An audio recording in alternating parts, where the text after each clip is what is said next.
Evening all. Hello. Hello. How you all doing? Oh, So, we've had an eventful weekend, haven't we, Neil? We have, yeah. We have been down to Yours more so. this place. We've been down to the Retro Fest, all the way down to Swindon. 250 miles there and 250 miles back. It were okay. We didn't take many pictures, as you can see. That's the only one we've got. So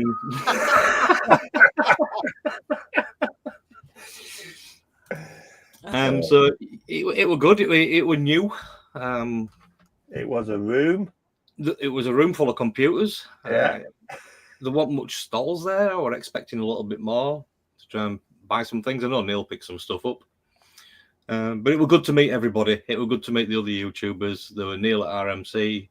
He was there. There were Rob Taylor that does the PCBs. The 60s clones. He was there. There were Duncan from Retro Crazy. Tim from Crazy Corner. If that's the way around. Tim's. I've lost the plot. Tim's retro. But yeah, there were many people there, and they were all good to see them all. It were good. Lee were there as well, wanted from More Fun Fixing It. Yeah, I got mistaken for Tim, didn't I? You did what? I got mistaken for Tim. So he came and shook my hand and went, Tim? I went, no. And he went, well, you got a beard and glasses. I said, we've all got beard and glasses at our age, mate. Yeah, but yeah, it was good. It was good to see Tim. Tim bought some bits and pieces. I know. What did you get, Neil? What did I get? I spent too much money. I got this. What did you need to share? Amstrad Adit Special Edition. Just look at this, Lee. Full colour. So they didn't have any toilet roll there then? I got Lee a present. I'm going to send it to him. Jag Amstrad. No, you should have just saved it until we met him. You could have stuck it on his back window on car. I got this. Now that looks cool. A Micro ATX Amiga 500. Yeah, but also, cool. I got this, which he only had one of, didn't he? Which I was sort of arguing with Tim with, wasn't it? It's this as well I got, which is a LAN card for it. Because obviously it's got the two Zorro 2 slots. Ethernet adapter, isn't it? Yeah, so that's an Ethernet. But then I also got this, which is a Cirrus Logic RTG card to build. Nice. Runs off the Zorro as well, and that goes straight out to VGA. So that should give me a nice image out. Yeah. But you also get these as well, which is quite cool. It runs off, the memory runs off a SIM, look. So you put a 72-pin SIM slot on it, you put your memory chips on that, and then plonk it in. Yeah. But then it uses all the original, obviously, the 68000 and all your, obviously, Polo and everything it all uses. So there's no... you got pictures? Hey? Did you take a picture of that one that you had on the desk? There was a 1200 prototype, wasn't there? But I might have had a picture of it. Don't we see? An ATX 1200? Yeah. An ATX 1200, yeah. I will have a look. Very see nice. With ISA slots on it as well. Is it ISA? I tried to nick it, but... yeah, not having none of it. He wasn't having anything of it. Yeah, it looks really... it's a prototype, apparently. I've got like 3 pictures. That's all I've got. And no, I haven't.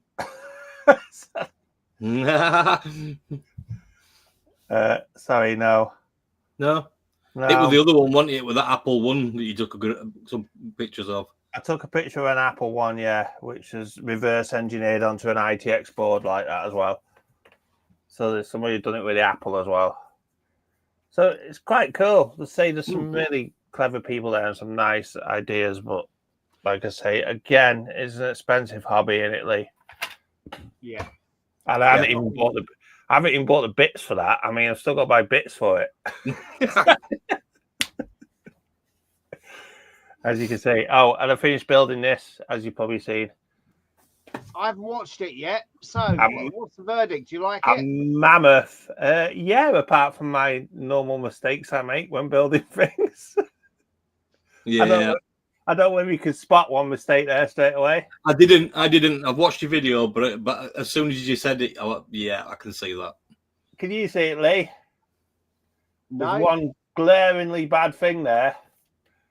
It's around the ZIF socket. How can you get RAM chips in that socket? It's the wrong ZIF socket. It's too wide. Oh, you haven't got the full width one. No, I need. So all I could do is try some 70. All I could do is try some EPROMs in it. That was it. Yeah, normal dips ain't gonna fit, are they? Nope, they didn't. Just leave it and make an adapter. Unfortunately, but I can desolder it. It's not so bad, but yeah, it's a lot of soldering, but it's nice. I'm missing a few resistors here, but yeah, but that's it. It's good. I enjoyed building it. It was a nice build. Yeah, I enjoyed the video. It was quite interesting watching it. I had to test all those diodes though, which did me head in a bit. But did you get some bad ones though when you went through testing? Only about 3. Oh well, it was worth doing them, wasn't it? And they were from AliExpress as well, so that just proves that this guy said he had a set from Mauser and all were bad, all were out of spec.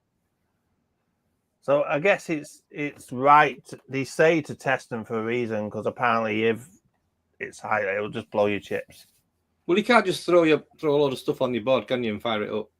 You've got to check some stuff, don't you? It's not only that. There's 36 of them in there, so like, what yeah, are you 36. for? Hey, what are you testing for? Reverse bias? Chests that they were in spec, they had between 4.8 volt and 5.3. Any lower they were not in spec, or any higher they weren't. Then you had to stick 5. You had to stick 9 volt through them first. Oh, then you had to Zenas. Yeah, then you had to stick 5 volt through them and check they were still in spec as well. Yeah. I guess it all feeds that socket there, and I guess if they're out of spec, you can cause a voltage spike or whatever and just blow the ass out of things. Yeah, basically. So yeah, it's all done, like I say, but it's a nice build. But like I say, hopefully I use it one day. Or I'll fetch it round. I didn't buy much, but I did get a nice big roll of solder. When we have a meet up, you can. Yeah, but it's leaded solder, mate. Leaded. Oh, that's the stuff. It's fucking contraband, that is now. Yeah, it's good stuff. 500 grams. He had black helicopters following him. That's the sort of thing you want off AliExpress. Cheap as chip. What's that? It's a tester. That's cool. You've got one, haven't you? Because you got me one as well. One of those little ones. They should do everything. Yeah. Just chuck his Zena through that. Yeah. I never thought of that. I made that little breadboard thing. I was quite impressed. Even though it did stop working, I couldn't work out what it was. I said to Lee, what is it? And I rebuilt it. It started working again. I went, oh.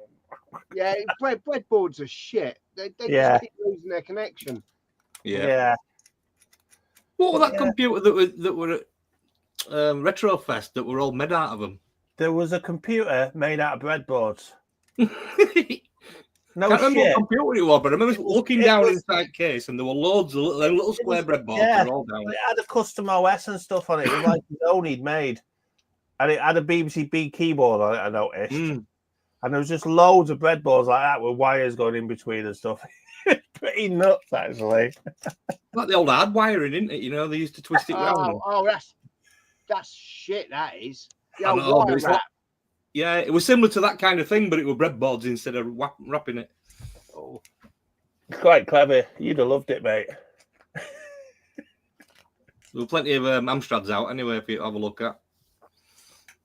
There's more Amstrads. More Amstrads than Commodore. They get broke, do they?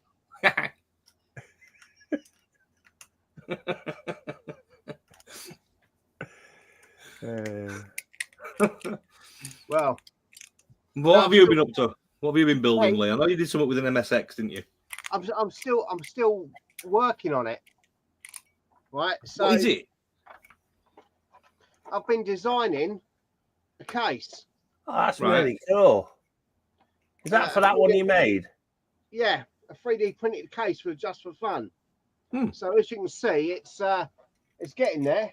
It's not quite right, but I'll get it on the next pass. So it's got the mechanical keyboard and all that in it, and I've made it so that it can be printed in three bits if your printer's big enough. How long does that take to print now? It's not that bad. On my printer, the base is in one piece. Yeah, mine won't print that. 8 hours for the base. All right. Mine won't print that. But yeah, that's what I've been working on. That and the MSX Go Old, which is an FPGA board that takes over from the CPU. Yeah. So if I've got one here. So it's a tiny little adapter board, and because these Tang Nanos have got an HDMI on it, you plug it in, it turns an MSX1 into an MSX2, and gives you HDMI out, and it gives you SCC sound as well, all through the HDMI. Nice. So I've been working on that, and I did make a video last week, but I lost it all because of that poxy bloody Sony camera that Neil said about. Well, to be honest, my camera's been fine, mate, but I use mine through OBS. Yeah, well, I got the white one, didn't I? Now I know why they're so crap. Yeah. No, what it was, I pressed the button, it was recording. For some reason, it defaulted to slow motion and didn't record any audio. So lost everything, lost an hour's worth of video. So I'm waiting till I get the case and everything done properly, and I'll make the whole video again. That's user error, that is, mate. Yeah, well, yeah. Absolutely. That's YouTube. That's what happens in YouTube, mate. A poor man blames his tools. And there's the other one, isn't there? The right tool makes light work. Poor YouTuber blames his camera. That's it. Yeah, my camera's shit, actually. No, I'm going to get around to making a video from scratch, but I'm just waiting until I've got all my ducks in a row. So I reckon the next print, I'll probably have it perfect. It looks nice. It looks really good. I'm impressed with that. I've used 2 whole reels of filament on waste. If I could print, I'd have to print it in like 5 lots. Well, originally, I mean, I've printed about 17 prototypes. Oh, you got a free prototype for me? I printed the bottom, as you can see here, that bolts together. That's like Tim's bloody 64, isn't it? Has Tim got a 64 that colour? No. This is a nice green. This actually is like a transparent nice green. Tim's green. Wouldn't that green case? The shitty lime green. A CPC will fit in that case. The guys over at Retro Flag, they must have gone, yes, we fucking sold one. Put a CPC in it, Lee. I think Tim's in the chat anyway, or he's just ignoring you.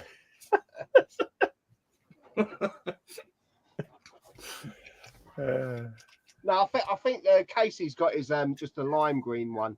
Yeah. I would have liked to have got one of the transparent ones, but they went out of stock almost immediately. Yeah, they were.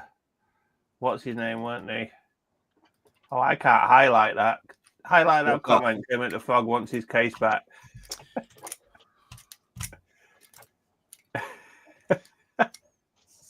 I don't want to Captain Commodore saw it.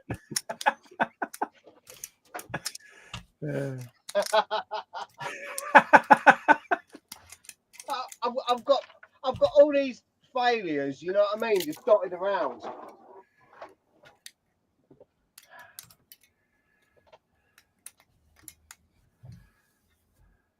Ben Eater did that YouTube series on making breadboard computers. There's a lot of them around.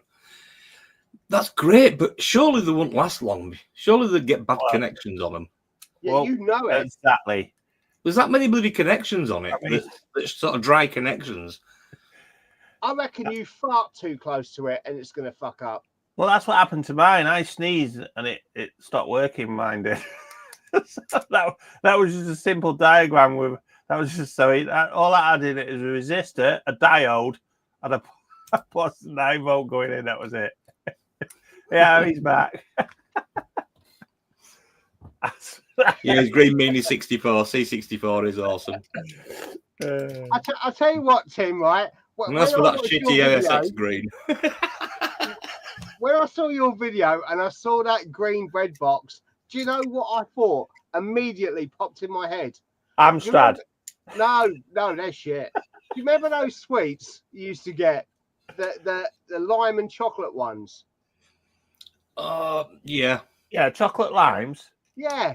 That's immediately what popped in my head when I saw his keyboard. Brown keyboard with chocolate. Yeah. The green and yeah, I can see you coming from with that. I can see where you're coming from, yeah. Yeah.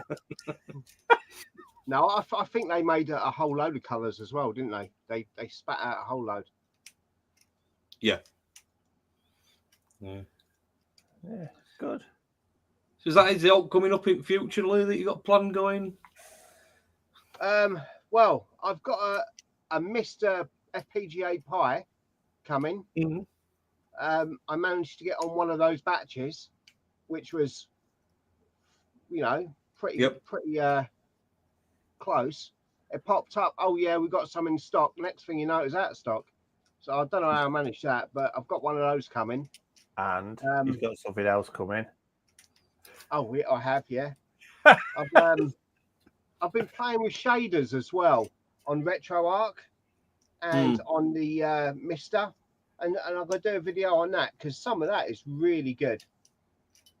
Well, if it's got Mister across top of it, you're not going to not order it, are you? That's what I mean. I've ordered one of them from Retro Man Cave, the other one that came out with a console. Yeah. So totally about it. Next minute he messaged me going, I've ordered one. It's got FPGA in it. He wants it. Yeah, I've got a few FPGAs now. To be honest, they are a good price, aren't they, Lee? Yeah. I got the analog. I think you got the other I one. got the digital, the HDMI, yeah, because that'll do me for on the TV. But yeah, but you just want composite video, don't you, mate? Oh, yeah. Do you know what? The only way you can improve on composite is to smear your TV with Vaseline. You fucking Philistine. No, that's all I've been up to the last few weeks, and that's pretty much what I've got going forward anyway. Yeah, I've been doing my Xbox stuff again over the last few weeks. There is some other bits and pieces coming to show you what Xbox is, what you can do otherwise with them, but I've just got to get them together. So I want to do something different rather than sticking with Xboxes just lately. There's been plenty of Xbox videos gone out. So today I actually dropped on something called the Opus Discovery 1 for the 48K Spectrum. Well, it's not just for the 48K Spectrum, it's for the Spectrum. Is that the same thing Neil's got? I think it's very similar. That one. Except mine hasn't got the disk drive built in. Is that a now 3.5? So that little blank space at the side of it, you can take that out and you can put another disk drive in it, and you can have dual. Go Tech. Yes. So what's that one? It looks very. But inside it, I mean, I've not opened it up, but it's probably from the left-hand side up to about the C on Discovery is probably where the transformer is, and then the rest of it is a circuit board. Oh. Because what else? There's other stuff inside it that it's. Let me see if I can change these pictures. Has it got like? Does it do? Does it do snapshots? It's got. I think it's got memory expansion in it. It's got a joystick interface, as you can see, joystick connector on the right hand side. It's got printer port. It's got peripheral through connector, which I presume that's just the port at the back, which you can put more. Yeah, RAM that's the expansion same as this one here, isn't it? Where you can just plug another cartridge in the back. So you go in here, and then you can go through here. Yeah, yeah. It just replicates it, yeah. And it's got 2 joysticks, and it's got that weird networker as well, networking. Yes. Was that on back? So I've just got, presuming that's just AV that's coming out of there, but it's got its own power supply built into it as well. Look at that as well, made in Great Britain. Yeah. Where's that country? Made out of metal. Yeah, so yeah, I thought that was quite an interesting thing to pick up. I have seen them before. Yeah. Is I have seen them before. Drive? It's a proper floppy drive, yeah. It's not one of those nice. silly Amstrad Spectrum later discs, them 3-inch ones or whatever they are. Do you know what I mean? Yeah, they're shit. Yeah, it's a proper floppy drive that you can use any. It's not specific to it. You can just put another floppy drive in it. Yeah, but the Opus 2 came with another floppy drive, apparently. Oh. But I haven't got into it too much. I feel like opening it up and having a look inside it. Quite cool, that is. Could be quite interesting to see what's in there. I don't know whether it works or anything. I've not even tried it out yet. Nice finding these mad things, isn't it? I just found it on local marketplace. And I just thought, I'll have a punt at that. He had it up for about 100 quid, so I sent him an offer. And he took it straight away. Went to pick it up and got there, and we got chatting, told him what I did and etc. and stuff, and told him what I'll repair from anything from 70s right up until today's systems like PS4, PS5s, Xboxes, stuff like that. And then he passed me a PS5 and said, "Do you want to have a look at that?" I was given it. It don't power on at all. So I said, "Yeah, I'll take it away and have a look." So all I've done is taken it out of the box. One of the side panel shields with all them, the sort of slot into the side. We've got some little on each top of each one of them to lock it in. They're all broken off. The other side at the top where the PS5 symbol is, that corner's broken. And then when I was looking through it, oops, that was that back. Oh, I'll come back to that in a minute. I caught on corner there. It's got a bit of a crease in plastic, so it's had a hard drop onto it. Yeah. Disk drive appeared, and you see it screws with disk drive. So I don't know whether that's whether somebody's been in there. There's 2 missing. It's either been dropped or somebody's trying to get into it. I don't know what they're doing. It might have had a disc in it, and they wanted the disc back. Exactly. They've got onboard fuses, didn't you? Yes. PCBs. Yeah, they do. So there is something rattling around, so I don't know. Sorry? I disconnect the disk drive, remove it completely, and then check the fuses. Yeah. Little tiny cartridge ones. Yeah, I've been through them all. I know it's stuff with them. I did that other video. I didn't know why they had blown capacitors on it that I found them that were shorted to earth. But that actually powered on and powered off. It's just dead. It's dead in the water. I don't know whether somebody's tried getting into disk drive to get the disc back, or whether it's had a smack and it's shoved it all back. But there is something inside it that's rattling around as well. So I don't know whether it's one of those screw heads that's come off and gone into fan housing and gone rattling around inside it or not, or whatever it is. But I messaged him and told him, I said, it looks like it's had a major impact. And he said, what did he say? He just said, "Cheers for looking at it. Feel free to do what you want with it." So I'll have a look at it and see if it come back. If it can, it can. If not, it'll just go into space for somebody else for the future. Yeah, defo. But I don't hold up much hope for it, to be honest, with having a drop like that. You don't know if it's bounced off and it's allowed the chemical, the liquid metal to come out from behind on the heatsink and shorted, go over the board. I know what you mean, yeah. Because it's over then.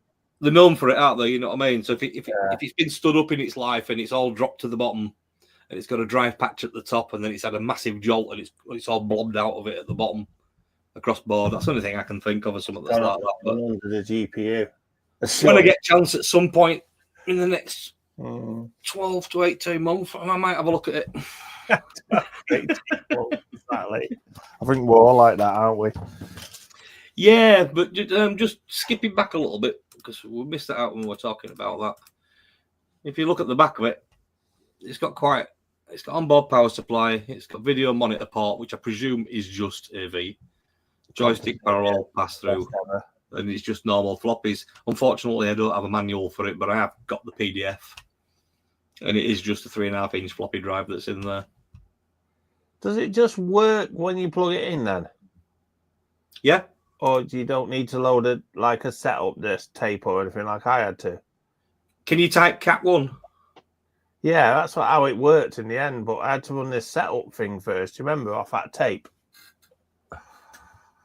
Yes, you did, but this is hard, isn't it? This is a full circuit board in that one. Yeah, this has got a... I don't... Yeah. You just give us a second. Let's see if I can find a picture of it. I'm just curious how they work, because like I say, I've never... Yeah, I see what you're saying. You're going to need a ROM just to control the disk drive. This Disciple, like I say, when I got it, I didn't even know how the hell it was going to work, but I had to load that program first. Remember, Lee? Yeah. And then it sort of set it up. So, yeah. Yeah, because the Spectrum's got no sort of DOS hooks, is it? No, that's what I'm saying.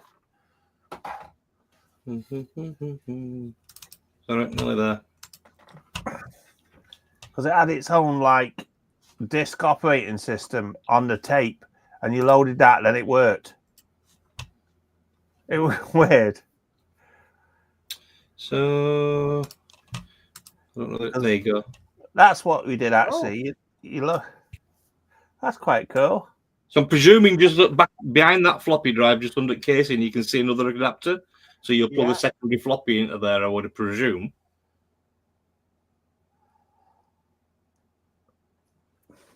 What's it got at back there? The ALS.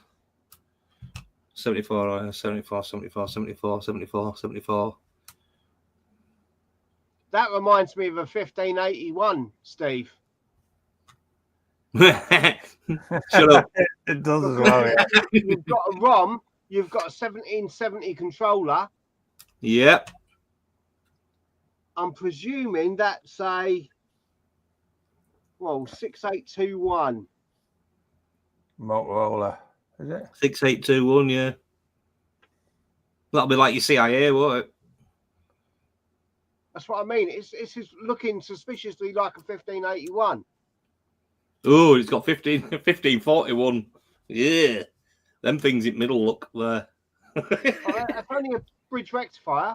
Yeah, they blow for fun. But yeah, it looks interesting in there. Well, it's got a ROM on board, so maybe it will just power up and work. That'll be interesting to see if it goes. I don't think, when I've watched the videos, or what videos there is of them, it doesn't really show much. See, the way this one worked is, I remember now, you loaded the tape, you run the setup, and then it created a boot disk. And then you put the boot disk in, and that loaded the OS. That's how this works. So maybe it's something like that. I don't know. I never had this one apart. Should I take it apart and have a look inside it? Yeah, There's definitely a ROM there. Do it. What I'll do for just a second while we're messing about, I shall send this PDF file and see if we can see out in that.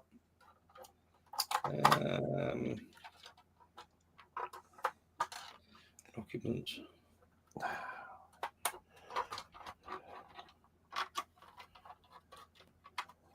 If I can find it.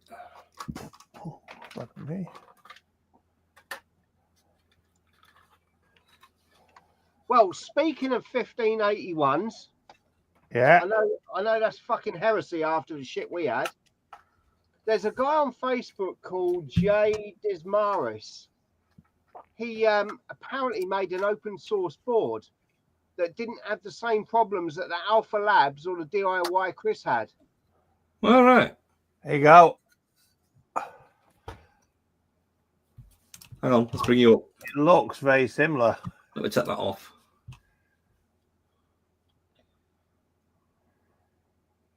Just kind of, doesn't it? Let's put. Do you know what I mean? Got similar stuff on it, hasn't it? It has. It's got a. Has it got a WD 1770 on it? It's got a DOS-free Disciple ROM.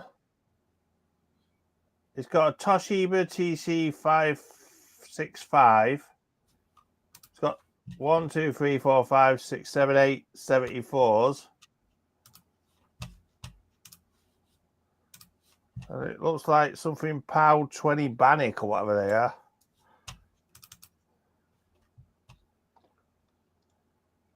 Yeah, they look very like they're going along the same lines, don't they? Yeah, I'm just wondering if I can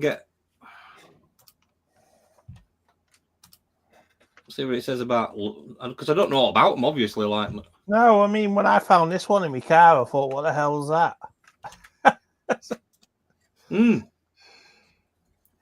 Present. That's screen. Present screen.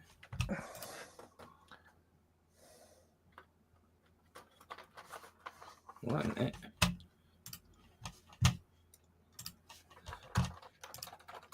Right, we'll try present file. Have you got a specky to try it on? You what, mate? You got a specky to try it on? Not one that I can just sort of grab hold of at the moment. You can build a Harlequin now. We worked out what's wrong with them. Yeah, well done. It wasn't me that worked out what was wrong with them. I saw it on a post. Well, guess what? It wasn't me either. No. It's a bit weird, isn't it, the Harlequin? Yeah. Well, by the way, if anybody's in the chat that realizes we built these two Harlequins, they're now working. I can't get it. Can't get what, sorry? It's not working. I'm going to stop that. Remove it from the studio. I was just trying to show you the manual for that Opus to see whether we can see whether it needs to make a boot disk or anything. Might just have to share me entire. Woo! There you go. Meh. So whoa. There's your Opus. Yeah. Wow, that's a little bit too big. That looks good. Yeah. Let's see what we can get to. Floppy disk. Cat channel. When opening the stream to the cat, channel point should be used. Video output. The move command. Receiver, yeah. We'll get there some compa shit put on that bad boy. Move commands, so you can move files around. How to start using your system.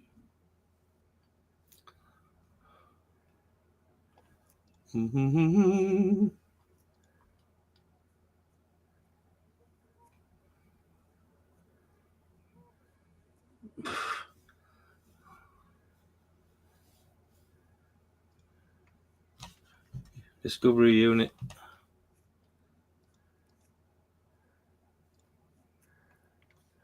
Connect it to the telly. Before discovery spectrum, study the two diagrams. What, like shove it together? Yeah, thought so. There's a couple of bolts. Should appear. Oh no. What? Yeah, that's the same as mine. Mine screws underneath like that. Yeah, 15 screws so it mounts to it solidly, which is a good idea. I'm going to start using your disk system. Yeah, that looks like fun, typing all that. Oh.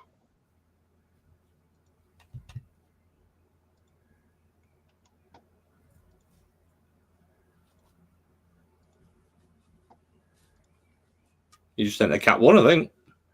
That looks good, that does, yeah. So it must be built on a ROM on yours then, where mine boots off the disk. Yeah. Yeah. Because that's very similar. They're the same commands I used. Yeah. That's cool, that. That So is it doesn't cool. look like it needs a floppy or anything, does it? It must load the ROM through the cartridge port. No, I can just set up. You can just format a disk. Yeah. Format M. Cool. You need to I'll get put yourself a a link. Spectrum, mate. I'll put a link in the comments for a 1581 board that bloke is done. An improved one. Yeah, apparently his one doesn't suffer from the same shit that the others do. That No, one? not that one, Steve. Bottom one. I can't copy it, I don't think. It's just a GitHub one. Yeah, it won't copy in there. No. Underneath that. Second one from the end. That one. That's it. Still can't copy it. Right. You'll have to send it in private one, mate. You should be able to click and copy that one. Send it in privately. Hang on. You should be able to just click on it when it's in there. There you go.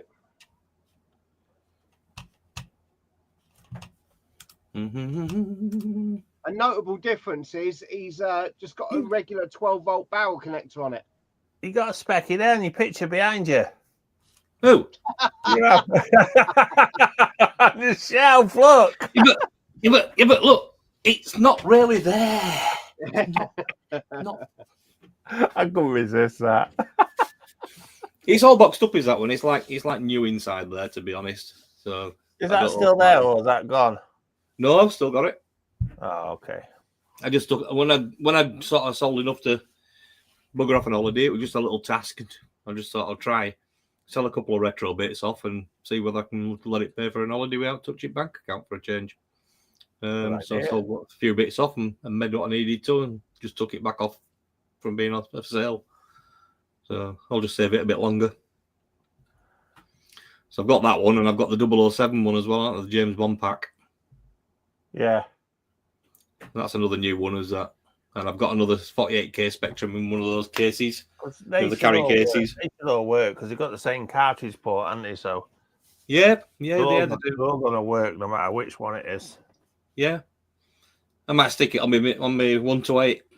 I think even the Harlequin's got one. If I stick it on the latest 128 plus, the latest dark coloured one. Yeah. I've done a sound mod on it, so that's all right. I might just stick it onto one of them, and at least it's got a tape deck and a disc drive, hasn't it? Exactly, yeah. So I don't know how you go on getting the games from tape to put them on disc. See, because that one that I've got, you press that button on the side, that snapshot, and then it snapshots it onto the disc. So it had cool. Its own built-in copier, which must have been great in them days, because you could load the game and then just snapshot the memory straight onto disk, and then load it straight up again. Especially after that lens lock bollocks. Exactly. And Jet Set Willie's code card with colours. Yeah, exactly. Yeah, you do it after then, don't you? Snapshot it. I used to do it C64 because I had freeze frame cartridge. Yeah, the same thing. You could do it. Really. You could do it anywhere, and I used it as the same game. Yeah. Cracking. A guy I knew, he had that. What was the game on the Atari ST? Operation Stealth, I think it was, and it came with like a foil, coloured foil, like code card thing. And it was foil, so it was all shiny, so you couldn't photocopy it. So what he did was he photocopied it, but with a piece of like tracing paper in front of it, and it came out perfectly.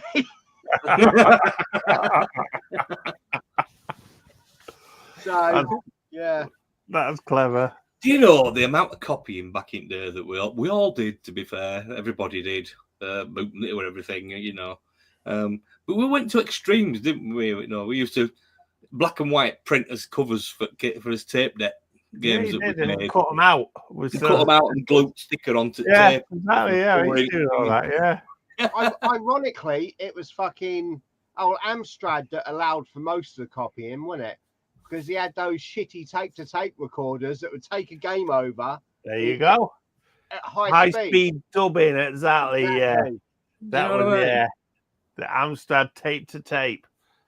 Yours for only $59.99. To be fair, they did it with speckies as well, didn't they? You could do it. They were the ones you picked up and they were dead light, weren't they? Because they only had one board. Commodore were a bit harder because they were. It's a digital, is the tape, isn't it? Not analog. Any bass on that at all, the Commodore one would just shit itself. Yep. But I had 2 cassette decks with the wire adapter at the back, so I could just plug the 2 record and play. Yeah, that was a way forward. That's what I had originally, and then I pestered like hell to get the freeze frame cartridge. Before the cartridges come out, it was all about Mega Tape. Did you ever hear of that one? Mega Tape and Mega Disc? No. By Doosoft? No, I can remember them copying stuff on video, VCRs. Yeah. Oh yeah, that was a ridiculous thing, wasn't it? Bypassing Macrovision. That's where you just put 9 volt in or something, didn't you, to a certain pin, and it would disable Macrovision. Yeah. But you got to remember back in the day, nobody bothered. Nobody sort of played with stuff like that, did we? You know, even in the Commodore 64s and the speckies we had back in the day, did you open yours and look in it? No. I opened my Atari ST when I got that. Just to stick some memory in it. Some memory in, yeah. Got my mate get me some memory because he worked at Siemens. I said, "Give me 4 megs." Yeah. It didn't make. Going back to like the VIC-20 days and the first Spectrums that were out and stuff like that. They weren't warranty seals. No, and you never used to open them, expect us to even go inside them because we didn't have a clue about anything about this technology. So why would we? Exactly. You know, I wish I had now. I wish I'd gone poking around in there, but I didn't want to spoil it. No. Imagine it. Well, there were enough money, weren't there, when they first came out? Exactly, yeah. Yeah. Yeah, definitely. It was my life. I couldn't do that. If I'd have got on with another one, I'd have poked around in that one, but not your daily driver. But we weren't rich enough to have 2. Well, early 80s when the VIC-20 come out, I think it was about $399, wasn't it? VIC-20, yeah. The 64 came out. I think it was $5.95 when it first came out, and it quickly sort of come down. You pro-rata that up to today's money. I mean, fucking hell. I know. It's mad, isn't it? Yeah. You know, I think they're about equivalent of a couple of grand, weren't they? Yeah, I only knew one person with a VIC. Which is a graphics card nowadays. VIC-20 to start with. I started off with Philips G7000 video pack, I think I had to start with. I remember them. And then my uncle had them all the way through, do you know what I mean? So I sort of played on his systems as he went on. I knew what was best to go for. We had the Acetronic 1000 or 1500 it was or something. Yeah. Acetronic, I've got one up the attic, I've just not looked at it. So I had VIC-20 and then I moved on to 48K Spectrum for about 2 months. And then moved on to 64. And then moved on to females when I left school. And then it all ended for quite a while. But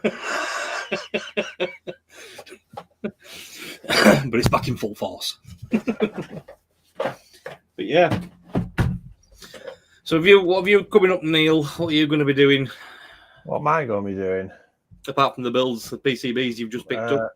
I probably next week. I've not made my mind up. I'm probably going to look at an Archimedes, I think. I've got an Archimedes that's got a PC power supply plumbed into it and hanging out the back of it. Right. So I'm quite interested in opening it up and seeing what he's done inside. And why he's plugged the power supply into it. But he's also got an external caddy attached to it, which has got a hard disk in it. So I don't understand what is going on there. Because do you use these systems? When do you play on them? What's that? When do you play on these systems? Me? Hmm. I don't play on them. I just fix them. I use the Archimedes sometimes, a 3020. It's under my desk and it's got the monitor behind me. Hmm. I like that. I'm down to 2 Macs now. The other one's gone back to Scotland, obviously. He's quite happy. 2 Macs too many. The Amiga I use a lot. Obviously, my 1200. The 64 I dabble with now and again. That ZX Spectrum's never been turned on. The Harlequin I turned on the other day. The 2600 I use quite a lot. Berserk. I just love Berserk. I can play Berserk for hours. You've become addicted to 3D printing, haven't you? Yeah, I've got 3D printer now as well, haven't I? So yeah, that's why I've got stands now. You know, it's got all my machines are displayed nicely, and I've got a case for me TZX Duino. Look, Well, that's all right, isn't it? and I've got I finally got one of these things here. You print one. Exactly, yeah. So yeah, I've been doing all sorts of things. Yeah. This Bamboo Labs has been absolutely brilliant. It just works. Hmm. Like I say, I just tell it to print and it prints. It hasn't got a massive bed. That's the only thing. I mean, that's the size of the bed there. Right. A lift off thing, but it's big enough for what I want to do. I won't be doing cases like Lee. Lee's going to print me one of them anyway and send it to me.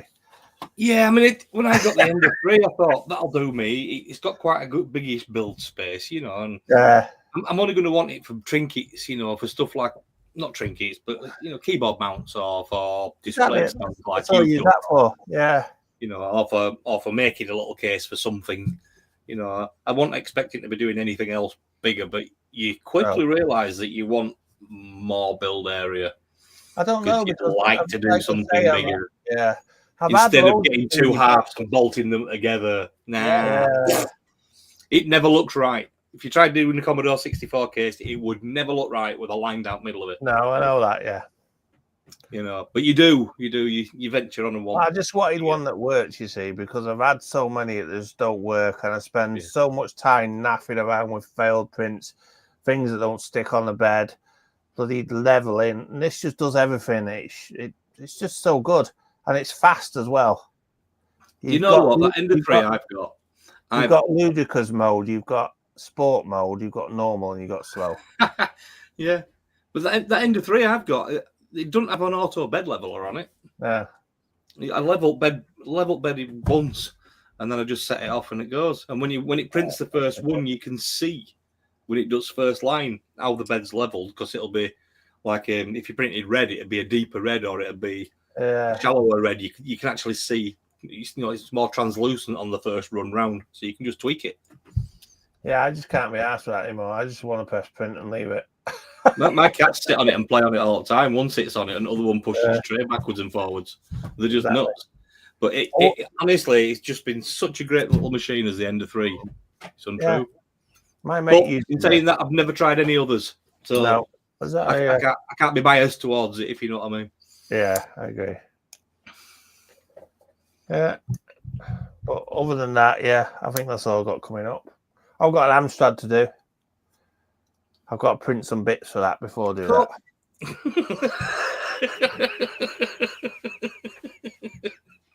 And I'm waiting for a lead, because obviously you need a lead, don't you, to power it? Yeah, because of shit. For the monitor. What lead's that? The one that goes from the video out, and it's also got the power on it, and I think it works because the monitor. Yeah, machine, didn't it? The monitor powered the computer, didn't it? Yeah. Well, you can just use a normal power supply to power it. Yeah, but I just wanted to see as well. And just get an RGB cable for it. Yeah. Start cable for it. Or you could just not bother. Why would you say that, Lee? Oh, we've got a heat wave coming. You can use it to hold your shed door open. That's it. Yeah. Oh, I have actually got. I might do the Commodore 128 actually, because I've got this, and I know. Oh, power supply. Look. You know Commodore you can make an adapter and use the C64 one. Andy gave me an Amiga power supply. Did you know that, Neil? What's that? You can make an adapter and use a C64 power supply. Yeah. What's Gave that? me this as well. What do you Oh, is think of that it? It's a SCSI thing, isn't it? It's a Mac external hard drive. Yeah, Yeah. SCSI drive. Yeah, that's quite cool. So what I'm Wow. going to do is rip the guts out of it and fit a, what's his name in it? A BlueSky. Mm. So then I can just plug this into Macs for testing, can't I? Don't have to mess around then. So yeah, he gave me that as well. Who were making a test board? Somebody were making a test board for Macs, weren't they?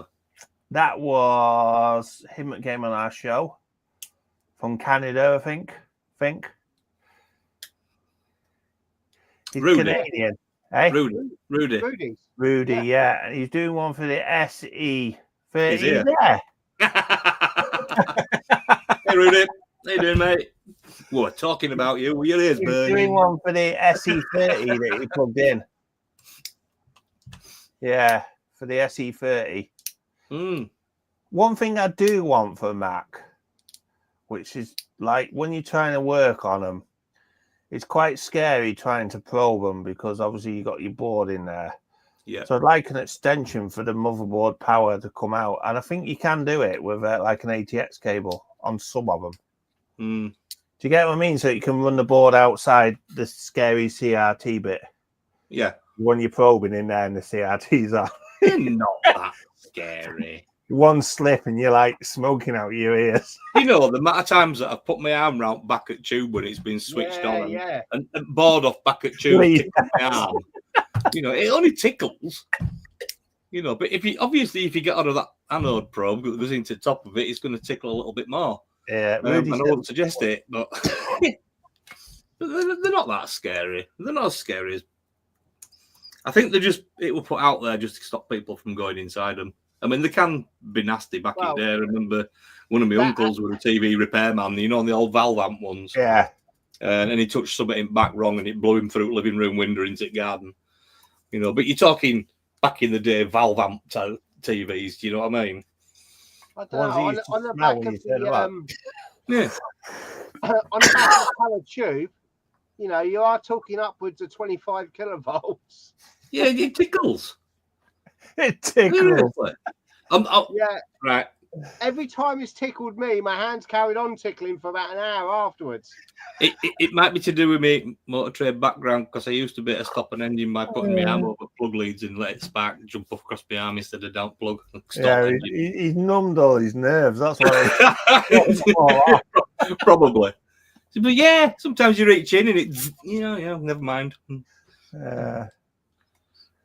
I can remember when I was must have been about 8 or 9 or something. I wired my first plug up at home. And I thought, really impressed with this. So I thought, I'll plug it in out the top on to see if it works. I got a big belt. I went downstairs and my hand was like this for ages. My dad was going, "What's up?" I went, "Nothing."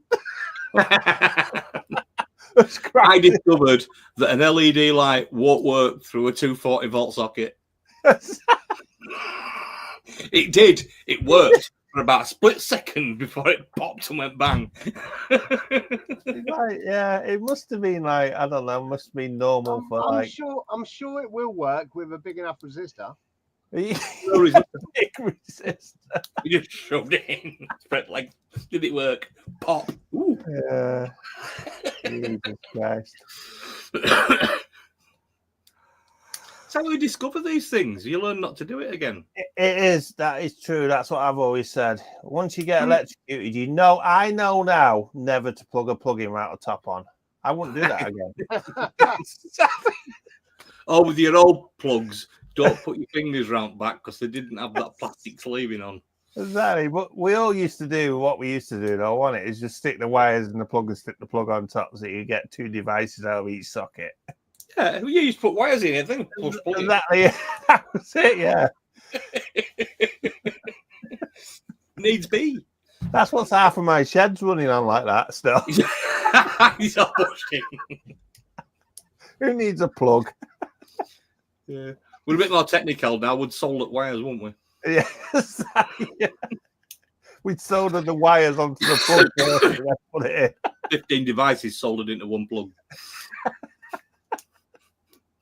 Speaking of which, how's your little soldering iron going? Your TS80? Have you used it? Oh, me? Yeah. Yeah, I did it on a video for a recapped CD32. All right. Really good. You mean the what's his name one? One that Neil did a video on as well. Yeah, the one that's got like a 3.5 mil jack on the That one. That one. The tweezers. No. No, the soldering iron, the little mini one. That one. That's it. Oh, I haven't Yeah, got one of them. I use it all the time. Yeah. Yeah, it's a cracking little bit of kit. Yeah, just comes basically like that. Yeah. Cracking bit of kit. Did you read that in the chat? What's that? Talking about doing stupid things. What? I remember if an electric fire was on, I'll do it again. Exactly. That's what I mean. He learned. He'd never do that again. I remember having a dressing gown when I was a kid, and I had a color gas fire in my attic, in my bedroom, and I was stood with my back to it for a while I was playing on my Donkey Kong, and it was like, and turned round and all back of it had singed. You could see lines across bang. I did a similar thing with do you remember those snorkel coats you used to have, little orange inside? Yeah. And you zip them up and you always trap your chin in them halfway and you couldn't Yeah. remember. And you couldn't see across the road because he went in a full snorkel. And had all that air around it. One on South Park. Didn't Kenny have one on South Park? That was very similar to that. Anyway, Mum had this new fire. It was like one of these state-of-the-art ones with the glass and like had glass and like fake coal inside and stuff. Where you could it all lit up. Do you remember? Yeah. I was sat there with my arm. When I pulled my arm off, it was all stuck and melted. Because you could never clean it off. There's a big hole in my coat. We'd all done that stuff, haven't we? I'm sure. But yeah, them tweezers were goodly. Those tweezers, yeah, mate. Honestly, 500 degrees in 3 seconds. get yourself a set. Just message them and say you're a famous YouTuber, and they'll say we'll get you one in the post. Honestly, Yeah, I did. Exactly. Sent them an email and said I were interested in these. Give a model number of it. Yeah. Have you got a review set that you could kindly send me, and I'll do a review on them for you because I'd like to try some. And they just send me a set. Thank you very much. Cracking. There you go. This video is not sponsored, but thanks, Square.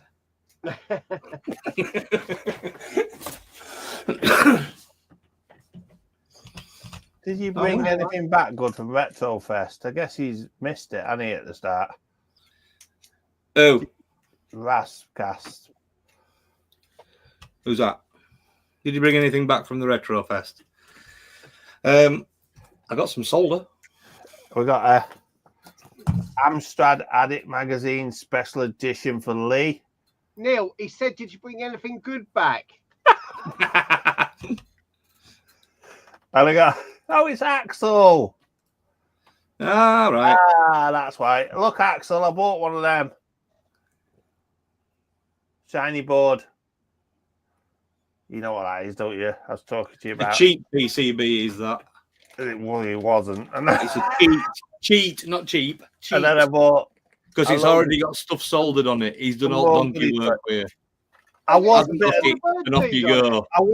annoyed that the bird seed was on it, and I did mention that, didn't I? Oh, you know what I mean? Job. Do you know what I mean? Yeah. I did say that, but I'm going to desolder it now. Did he ask you for discount? No. Because it had already They're been all worked on. like that. How do you know the values are right and they haven't just stopped? I don't know. Ah. What I'm going to do is I'm going to desolder them all and lay them all out on a piece of paper so I don't know where they all go.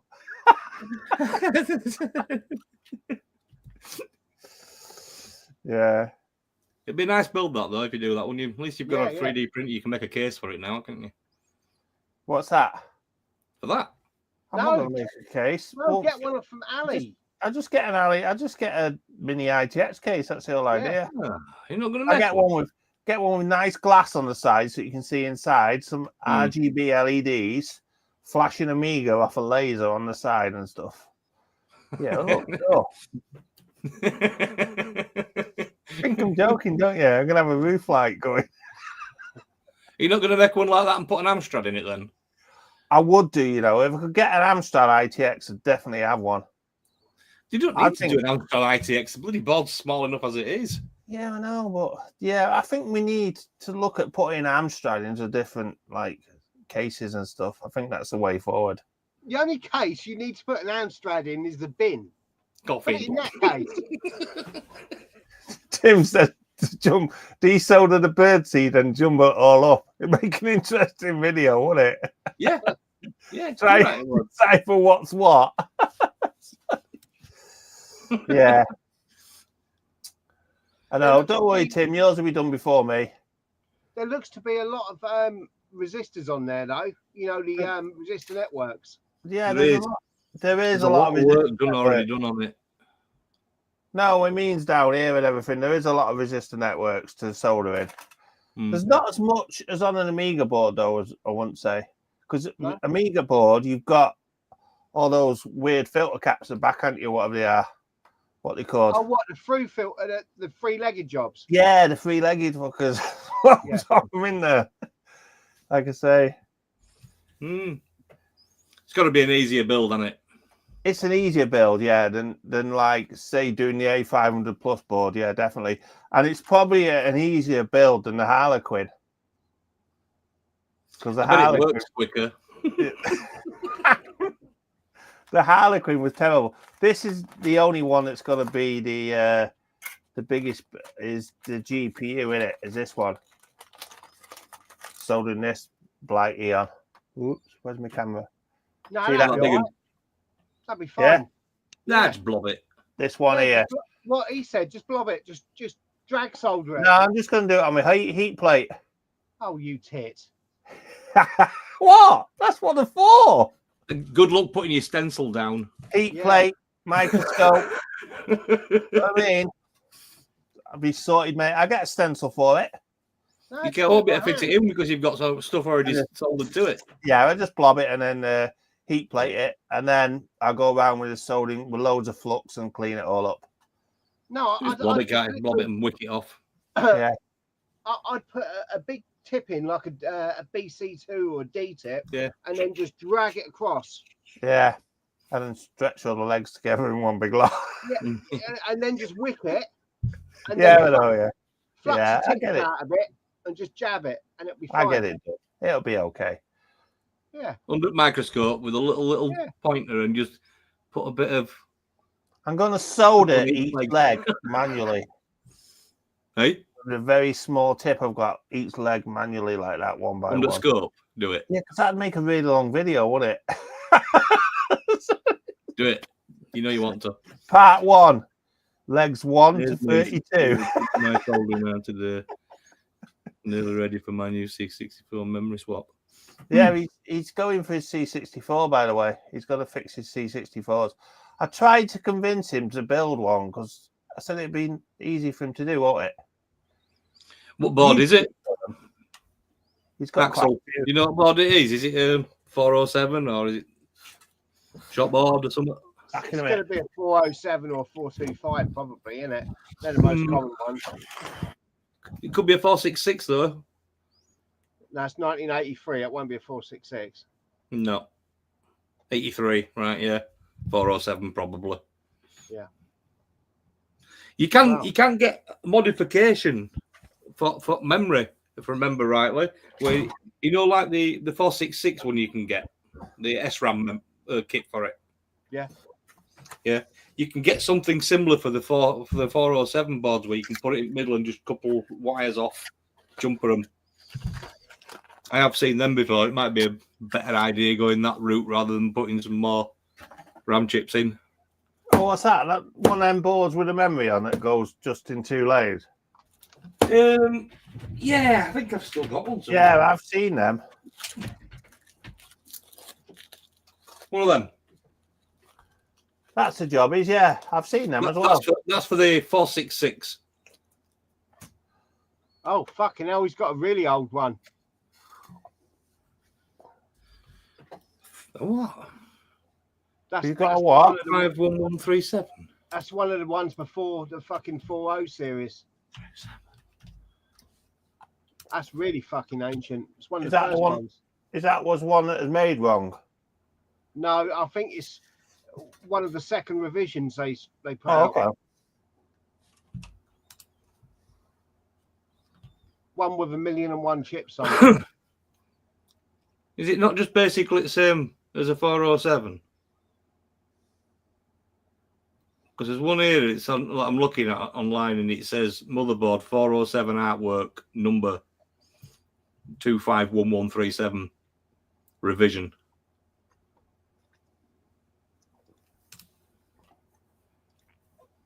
I thought they were earlier. I think it's 407.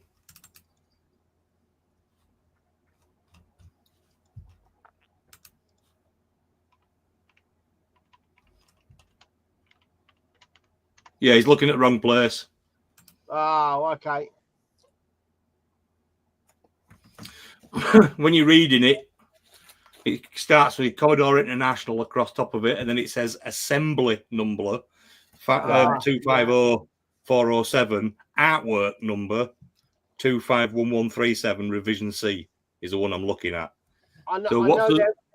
Axel, what does it say to the left of that artwork number? So you want assembly number. There it is. He's got it 407. So I know there was 407. one before that. I know there was one before that, the first issue, that had loads of chips. There was, and there was also the KU board, wasn't there? Sorry, I'm looking up there because I've got one up there. KU, yeah. There's a KU and is it something like a 298 or something like that? Yeah, that's it. Because that had the voltage regulator that were halfway up the side, and it had a heatsink, spider heatsink off it. That's a KU board. That's a KU one, because I gave you one, didn't I? One of them. Yeah, I don't know what to do with it. Build it. You confused me by saying I've got to put jumpers in and stuff. What? You said I've got to put jumpers in, haven't you? Only one on video to tell it whether it's PAL or NTSC. Oh, is that all it is? Yeah. Oh, so I can kill one of them up there and build this. Yeah, it might not. It depends if it's got what. Sorry, the video output connector. Depends on whether it's a 4 or is it a 6 pin. I can't remember. If it's a 4 pin, then you didn't get S video through it. You'd only get composite. I only use composite anyway, mate. But you can patch it for S video as well. You can tell he likes Amstrad with comments like that. You know what I mean? Get it built. Get it built. I've got one up here that's nearly finished. It were a salvage board that. I got that I started building, and do you remember? I realised that it was a prototype, so I stopped building it. Yeah, putting all this bird shit on it. Put it in a frame, mate. Put it up in a frame. I probably will. Axel, if you want to test your memory chips, you can piggyback it. If you get the same type chip and push it over the top so all the pins actually grab on, you can test it like that. Might not work 100%, but it'll certainly give you a difference. Won't it? Yeah. Does that only work if it's like the Amiga, where it's only a certain type of fault, though? Not particularly, no. If you can piggyback and it can get a signal through that it's not getting, then it'll boot. It'll work if it's the same type of chip. It works slightly different because if you've got a bad signal coming out of that RAM chip, so if you were watching it on your scope and it were all over the place and you piggyback it, you're still going to get that signal come out of that pin with it all over the place. Yeah, you're not getting a signal from out of that pin. You will get a signal out of that pin if you piggyback it. Sort of like that. So look, let me try to show you. Make sure the pins go over the top like that. So you bend them in a little bit, and then when you put it over the top, it makes a good connection. Like that. Sort of. So they're in line. Yeah. No, so it falls off like that. Yeah, but once you've bent the legs up, they will grip on quite well. Yeah. It's worth a shot. Des Test says what? One of the chips is not working. Yeah, they probably soldered on his board, didn't they? He doesn't know which one to pull. Does it not tell you in Des Test which chip it is? I don't know. I've never used Des Test. I've never used Des Test. You have? Alpha's used it. Is that how bad chips? Is that how baby chips are made? Yeah. On top of each other. That's true, actually. That's why it's called a RAM chip.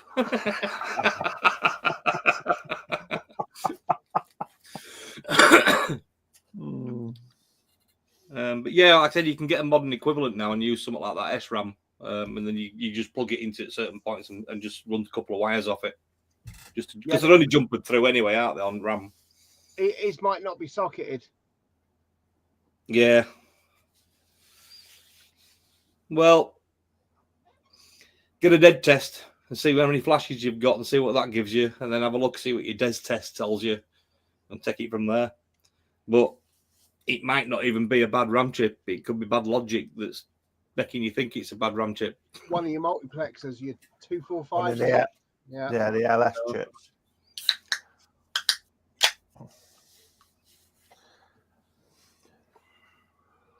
But if Des Test is booting okay, he says no, he's got to socket it. So once he can identify the chip, I'll tell you what, Axel, don't fuck around. Just get in there with a pair of side cutters and cut that fucker out, and then just take the pins out of a soldering iron. Yeah, Rudy's right. It just all it needs is the couple PLA, VIC, and CPU, and that's it. It should boot. But if Des Test is running, right, and it's bypassing all the rest of the RAM and just using that 4 in maxi mode, then it should show you that the logic is kind of working, maybe, and the rest of the chips are working okay. Interesting. I never tried this Des Test. Does it just run off a ROM, does it? Des Test 1 does, yeah.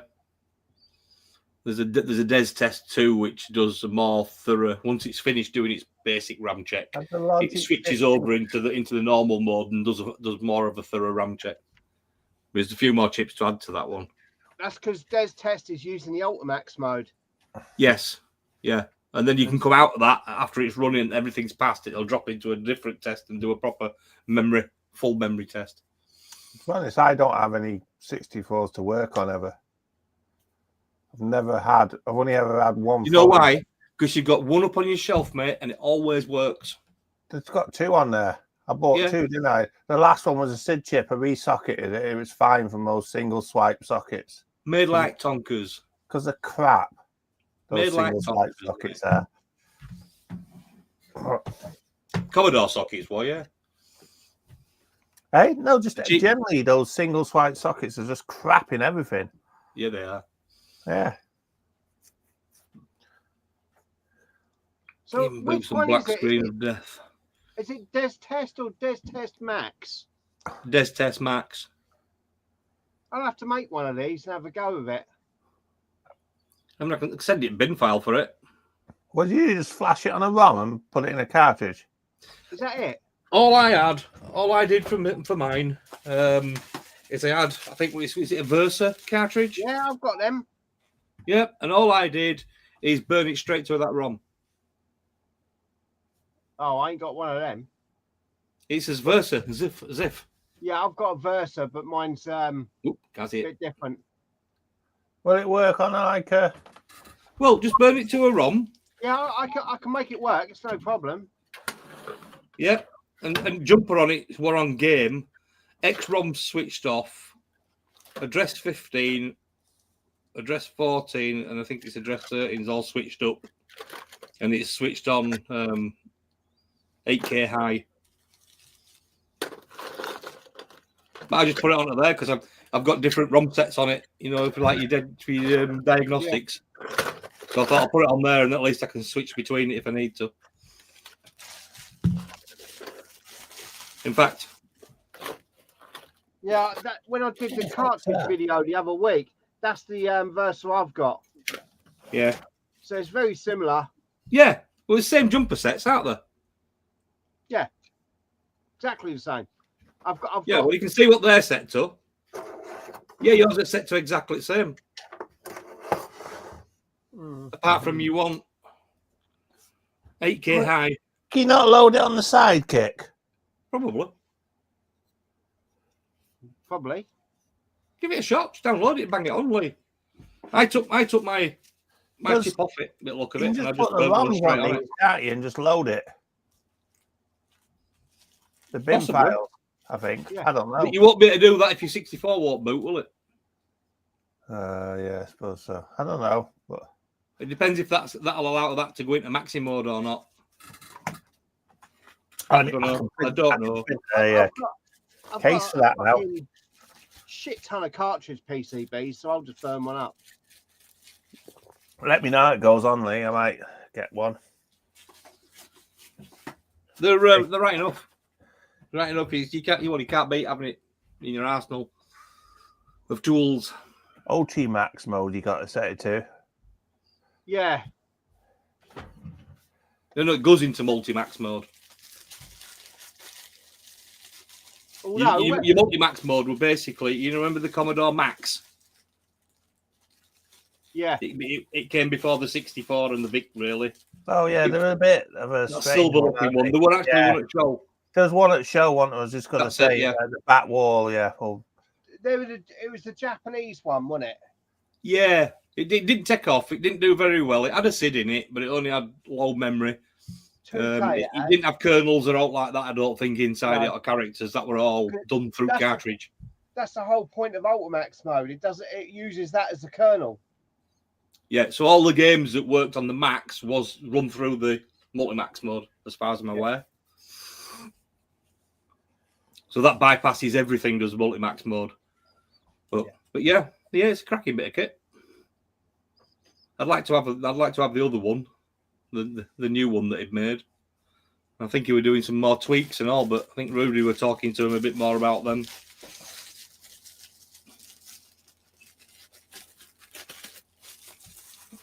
it's cool.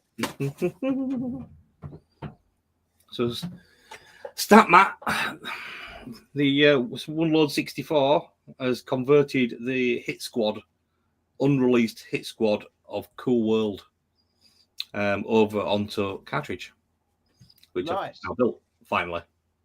Nice. That's had to be written to a 2 meg chip though, because it's a bit bigger, which is a bit like the Goonies one that I bought. That's got quite a biggish chip on it as well. Is it auto? Hey? 2 meg? I think it's 2 meg, isn't it? Because the 040's 4 meg. Oh, you're talking bloody 256 megabit, isn't it? Yeah. 2 megabit, 256K. Yeah. So I think that Cool World were about 120 or 90K or something like that. It was. What music's it got on it? This fucker here is the actual 2 meg chip one. Oh, that holds 2 megabytes. Oh, cool. Was that the whole 64 library? No, mate. No. You wish.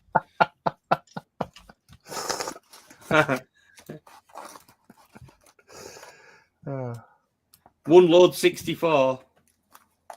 So it's got everything in there. It's 350 meg in a zip file. Yeah. 350 meg? Yeah. Jesus. Well, don't forget the games were only 27K on a tape. Yeah. I think the top end ones are only about 44, I think. Magic Desk ones, larger with extras. I have got the highest one here, Yia Kung Fu 2. Oh, there's quite a lot in that. And that says it is. Sure that. You can put the desk test in the kernel socket and it will test the full memory. Yes, it will. So if you just burn it straight to ROM and stick it in there, shove it in kernel socket. Yeah. It should just automatically run. That's cool. Which is better, isn't it? Because you can, yeah. If you ain't got a cartridge, you can just get out of a chip. 88K was one of them.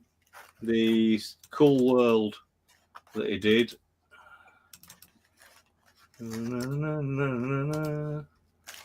It's 208k. Fucking hell. So how is it 208k? Is it like a multi-load or something? Yes. Yeah, it was a multi-loader, yeah. Same as Goonies, that's a multi-loader as well. Well, it is if you had the disc version. The tape version weren't. No, it wasn't. No, the disc was. Yeah, disc was. The Cool World tape version, again, because it were only ever released on tape. I don't think Hit Squad did many discs, did they? They did a couple, I think, but not many. But that were missing from the Hit Squad. I mean, I think Cool World came out anyway, promotion, was it? So I think that's going to be into the Magic Desk cartridge anyway, into the next time he releases the One Load 64 update. So That'll probably be Christmas again, won't it? By the time he gets around to doing that, I should think. Normally, it's usually at end of year, isn't it? Yeah. It's a lot of fucking work. It is, to be honest, and he's done well with this one. I mean, I made a massive boo-boo with it, and I'll open the old man up. And if he's watching now, he'll be laughing. So he sent me first bin file over. Yeah. And I wrote it on the chip. Didn't work. Yeah. It started it up, gave me Cool World image, and that was it. Didn't go any further. So he sent me the CRT file of it, booted up, worked perfectly. No problem at all. Easy peasy.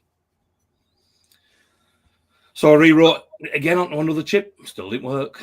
And there's not a lot of testing with it, but there's been weeks of gaps, if you know what I mean. Yeah. And I spoke to him about it, and he was looking at it, and then he mentioned that, you know, on the back of the PCB, there's a lock and an unlock on the back of them. You can see just over there. There's a lock there. You can switch them off, and then you can switch jumpers across top of up there to select which chip you want. And we were looking at them, not lock one didn't want doing, so that needed doing. And a couple of weeks passed again, and I tried it again, and it still wasn't doing it. And then he just said to me, "Hang on a minute, what chip is that?" And the chip was, I can't remember what it was. Let me find it. It's the one that I normally use. It was 27C 512. Yeah, that'll do it. So I built loads of these cartridges, and that's all the chips that I've ever used. Yeah. And I didn't think anything about it. Yeah. You left 3/4 of the game in the programmer. So I don't know as big as dumbass here. Me for trying to write a bigger file to a chip that I can't write it to, or what? He actually said to me as well, he said, "No, it's my fault." He said, "I should have spotted that straight away." I went, No.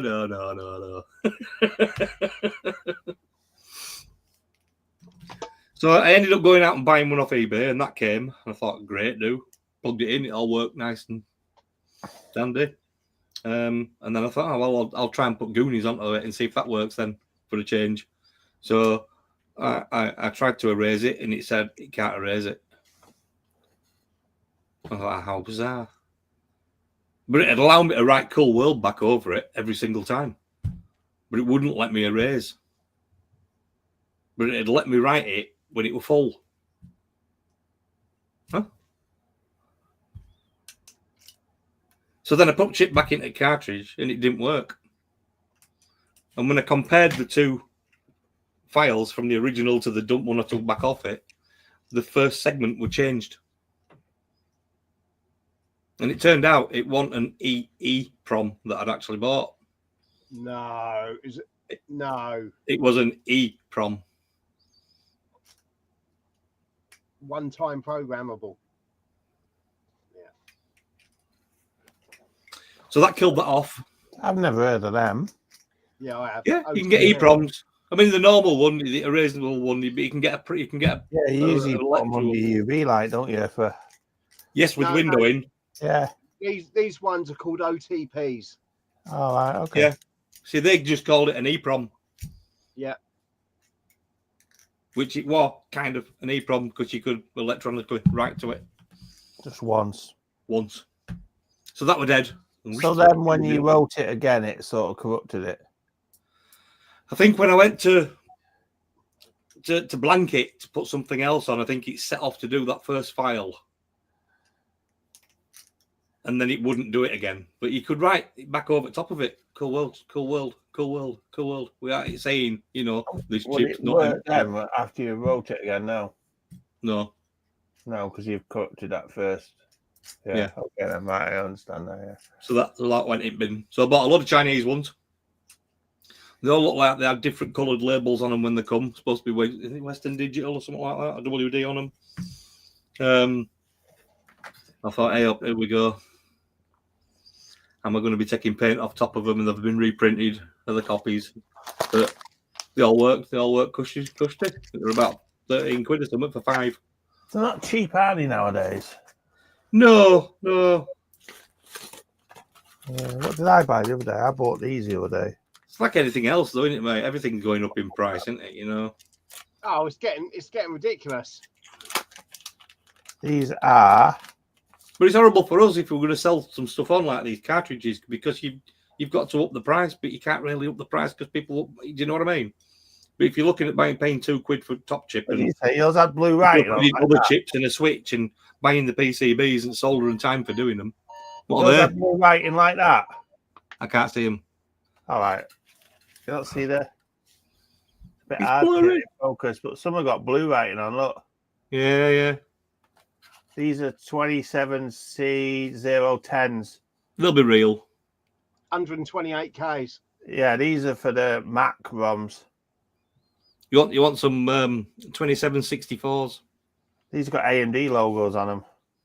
2764 is the chip that you want for your kernels in C64 because it's got the correct amount of legs. They're also unobtainium now. What's that? I've got an handful up here. 2764s. I just use an interface board and put a 16K or I think I've still got some. 2K on it. I've still got some. Sure, I've still got some.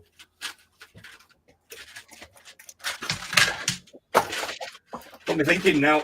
Some guy gave me a big tube of ROMs. I don't know what the fuck they are. Well, he just said, here's a tube of ROMs. What are they for? I don't know. He just gave them me and said, do you want these? I went, oh, well. I never looked at them. He just went on the shelf. Bet they were 27C64s. Yeah. Have you got some, have you? I don't know. I've got big tubes of stuff here that this guy gave me once. They're only are they 24 pin, aren't they? These are little ones. Should be 24 pin.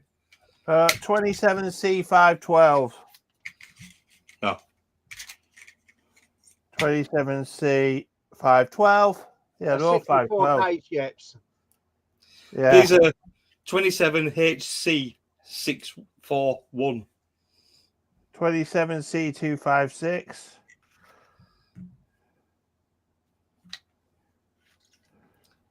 New old stockers.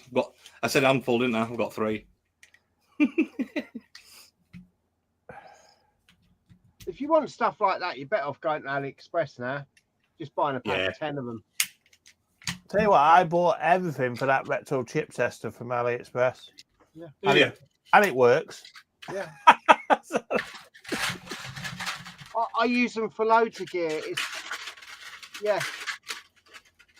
I've seen boards on eBay. I was thinking about one, but I don't know. What's that? That chip tester. Well, if you buy it directly from them, it's a bit cheaper. I was thinking of going for that backbite one. And then I think it cost me about 40 quid in bits on top of it. So that's a lot cheaper than buying it from Thingy. Back bit's 200 quid, isn't it? Or 240. It is, but you can do the full 40 pin chips. Yeah, you can, I'm wondering why no one's just bought an open source version out. I don't know. I looked at the backbit tester one as well, but I wanted one to build. I'm just like that. I like building shit. Yeah, I mean, the reason I want it is because you can test your 6510s and I messaged them. you can just put them in and test them. Yeah, You know. I messaged him and said, "Do you do a kit one?" He said, "No, we only do because they're doing a version 2 now, or version 3 is coming out." or something. Right. Yeah. Might wait on then and get one of them later on. Yeah, this will do me. But then again, I don't know what 64s for ages. No. I don't even know what this does. It does stuff I don't know what it does. The manual is massive. Get your PDF out and get reading. The manual you can get for it is just massive. And then you can build all the adapters as well, can't you? And it'll do sims and all sorts of stuff. That's what I mean. I don't want something where I have to have adapters for it. I want something that you can just use. Yeah, I know. I don't know. You know, it's bad enough with your EEPROM burners, isn't it? Having to have adapters for Amiga chips and stuff like that. And yeah, I've got one of them. Adapters for different chips and this, that, and other. Yeah, but that's because they bite swapped them, wasn't it? Yeah. Just to be arseholes. I'd like to update my EEPROM, but I don't know whether I dare. What's that? My TL866 or something. I can't remember what it's called. That's what I got to interface that. Yeah. Probably same much as that, really.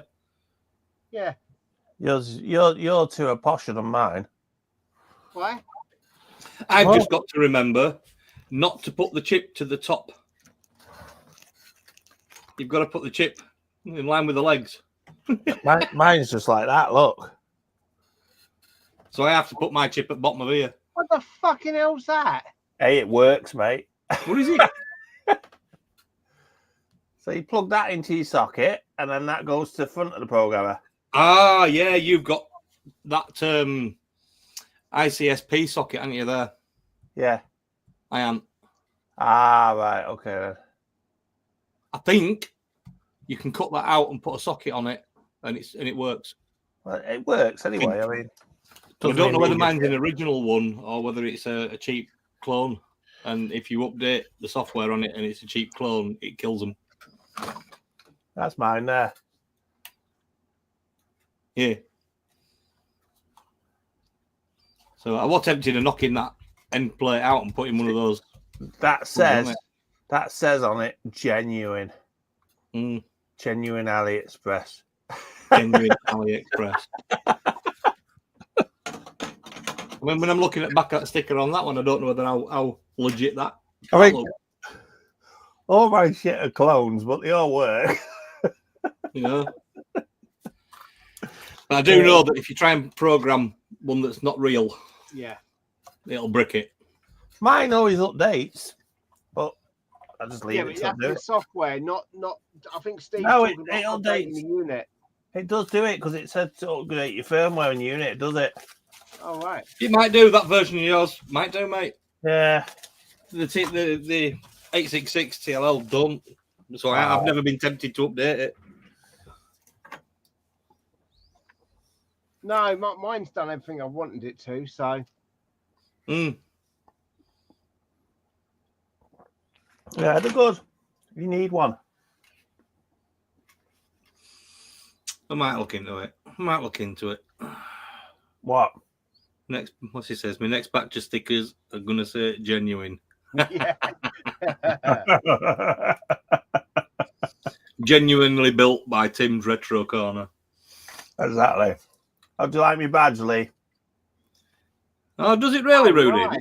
That's spyware on the TLL 866 software now. What? Really? No. Really? What are you gonna spy your C64 on? When you're using it, they can see what other web pages you've got open and things like that, can't they? Doesn't bother me. Do it themselves, to be honest. I've got nothing to hide. Russians have all my secrets. China. Well, you would, wouldn't you, if you woke up one morning and your YouTube channel had been wiped out? Well, they won't do that to me. Why? Putin follows me, I think. He watches my tube. I'm invincible. And King Jong-un. He ran a network sniffer around and found crap. I reckon, though, that on a serious note, Putin does watch us because he's probably running his whole network on Commodore 64, so he's missile launch. Probably is wrong. That's because they can't stop analog systems; they can only stop digital ones. Some probably running on Amigas. Well, you watch Perifractic, didn't he? He did that C64 video where he spoke to International Space Center with it. Exactly, and you got to think, wasn't long ago, Apache helicopters had 603Os in them, didn't they? Because people were ragging them all out of them. When they were stopping them. They had the proper gold top 603Os in there. So you never know. They're making pie storms for them now. What's that, Apaches? Yeah, we've enhanced them with a pie storm. 10 times faster. What did Axel say?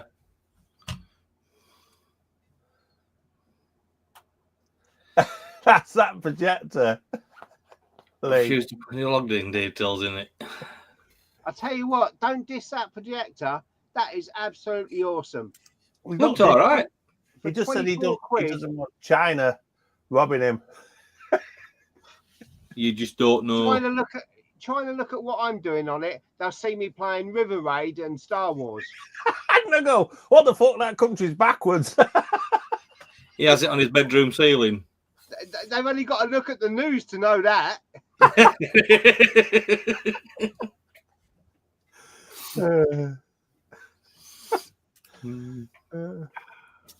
What time are we getting to? 9 o'clock. We're wrap up. Yeah, you good for it? What else you want to shout out before we disappear? I'm good. Anybody else got any questions? Anybody in there? Just don't do it. Give it a shot. Where we're getting into summertime, retro seems to sort of lull, doesn't it? Yeah, because the sun's out and people are doing other things, aren't they? What's that? With retro side of things, it seems to go a bit quiet when it comes up to summertime. That's because everybody's out and about and people are having holidays and stuff out there and doing stuff with kids and that. Yeah. And I do believe, are the kids not off at the moment? Yeah. I think the one... Lee, are you going, speaking of retro, are you going to Blackpool this year? When is it? 4th and 5th of October. I don't know. That one is worth going to. What do you say so? He's cracking his Blackpool Expo. It's the best show. You should go there, Alex. Get yourself to Blackpool. He should. Yeah. What's he say? I'll tell you was the best. I'm going to Play Expo. Just like we were kids, you see, when summertime comes, we were never in house. Mm. You know, during winter times and dark nights when we had to come in because bloody street lights come on at 4 o'clock. Yeah, but just don't go to Play Expo. Go to Retro Expo in Blackpool. It's better. Well, it's the same thing, mate. To be fair, Play Expo, yeah, same place. It's what it is. It's a Play Expo, really. Retro Expo. Hey, I thought it's called Retro Expo. Oh, okay. Yeah, Blackpool. Go then. Yeah, go that one. Blackpool Play Expo. I call it Retro Expo when I go. It's worth going just to play in the arcade machines. The stalls are there and they have some good stuff as well. A little bit expensive, but it has got some stuff there if you want to buy stuff. Steve bought a working broken Commodore 64. I did. I bought a working broken one. That was it, yeah. The Castle Hotel, the best hotel, yeah. Make sure you stay there. It's really cool. But let us know if you're going to go, Lee. Yes. Yeah, Lee, because we've not met you yet in person. Give us good heads up because as soon as tickets come up for sale, we're buying them. And if you're going up a long way and you want to stop for 2 days, we'll come up and have 2 days up there and stop. You know, we can have some beers on a night. Yeah. Definitely beers on a night. I don't know is the answer to that because every other weekend I have my son. So I've got a holiday around that time. There you go. Rudy might be coming to UK as well. Really? Let us know when you're going. When you're coming, Rudy. Yeah, I'll that'd get be up nice playing out. to meet Rudy as well. when you're flying over, Rudy. Late summer. What's he coming over for? What's he picking up that he has to fly over to the UK for? What's he purchased? Hey, Rudy, fetch you some of those Macs from over there because they're cheap over there. Mac tester. Mac tester.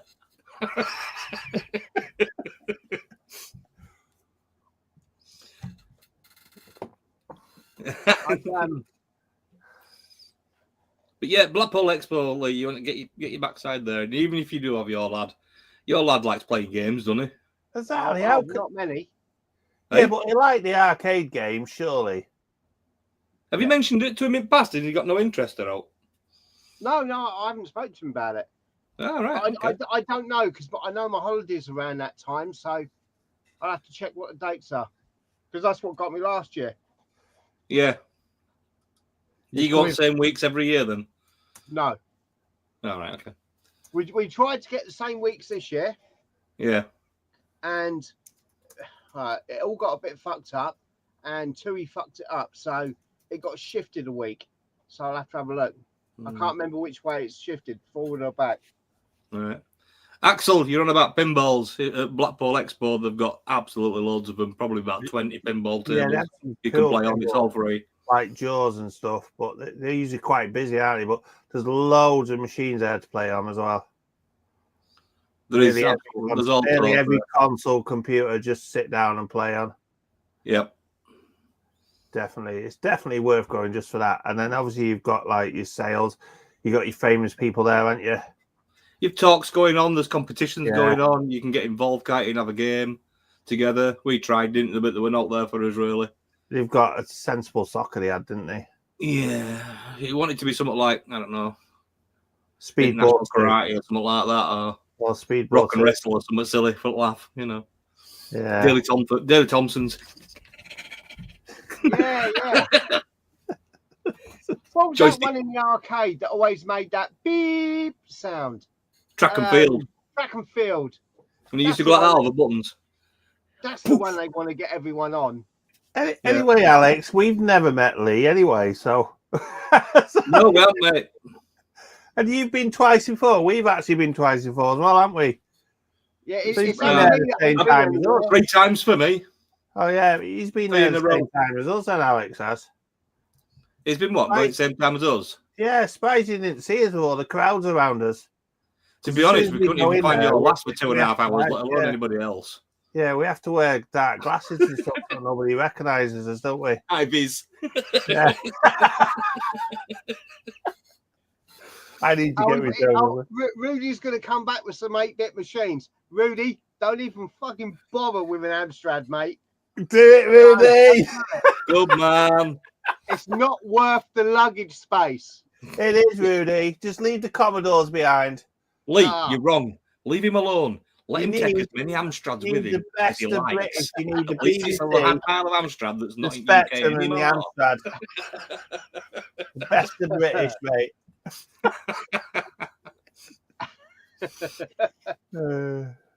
Yeah, that I'm not going back to Blackpool, but they have all sorts of stuff like they might have Xbox Series X's all in a row, like 20 of them, so they're all networked. You can all sit and have a game together. Where am I still? Online, or a 360s are set up, or PCs are set up, aren't they? And all there's all sorts.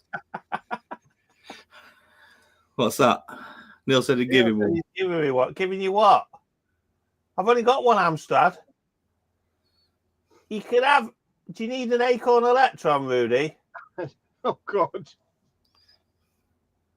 You're trying to make friends. They're not bad machines, Electron. No. To be fair, the Electron had a good keyboard. A cracking keyboard, exactly. Yeah, but the rest of it was shit, shocking shit. Yeah, but it's like a BBC B, but no, BBC. With the best bits took out of it. Exactly. It's like a BBC on boot screen. It was actually, it had a 4-bit bus. It was so crippled. It was terrible. Okay, it was terrible, wasn't it? Absolutely terrible. Yeah. I got one and it was broken and I couldn't even be asked fixing it. it's weird how some machines are cheaper abroad. I've always wanted one of those. Do you know that the apples? I think it was on the film The Explorers. Is it a compact? The Apple II? No, Apple yeah, II? I think it's a 2 compact. It was a what? really weird looking machine. It was a compact. It's not like that one I've got then. A 2C, he says.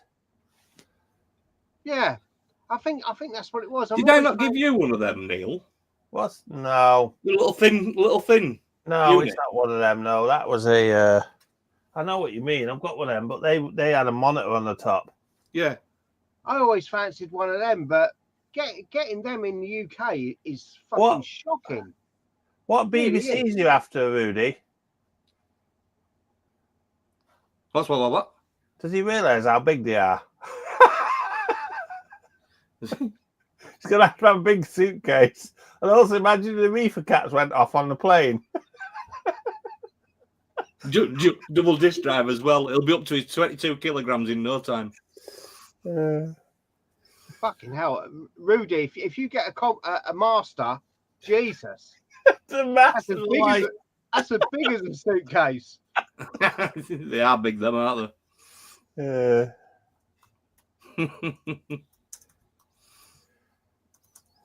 That's the other good thing about having a Mister. You can play all different machines just by pressing a button. Yeah, and it feels really good.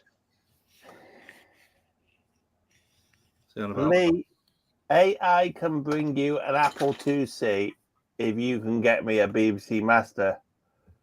BBC Master with Laserdisc. What he wants that bloody, what's his name? What was it called? What was that book they put on the Laserdisc? That was the Doomsday. That was it, yeah. Doomsday book, was it? Yeah. Rudy, how are you going to power a BBC out there? Because as far as I know, they're 230 only.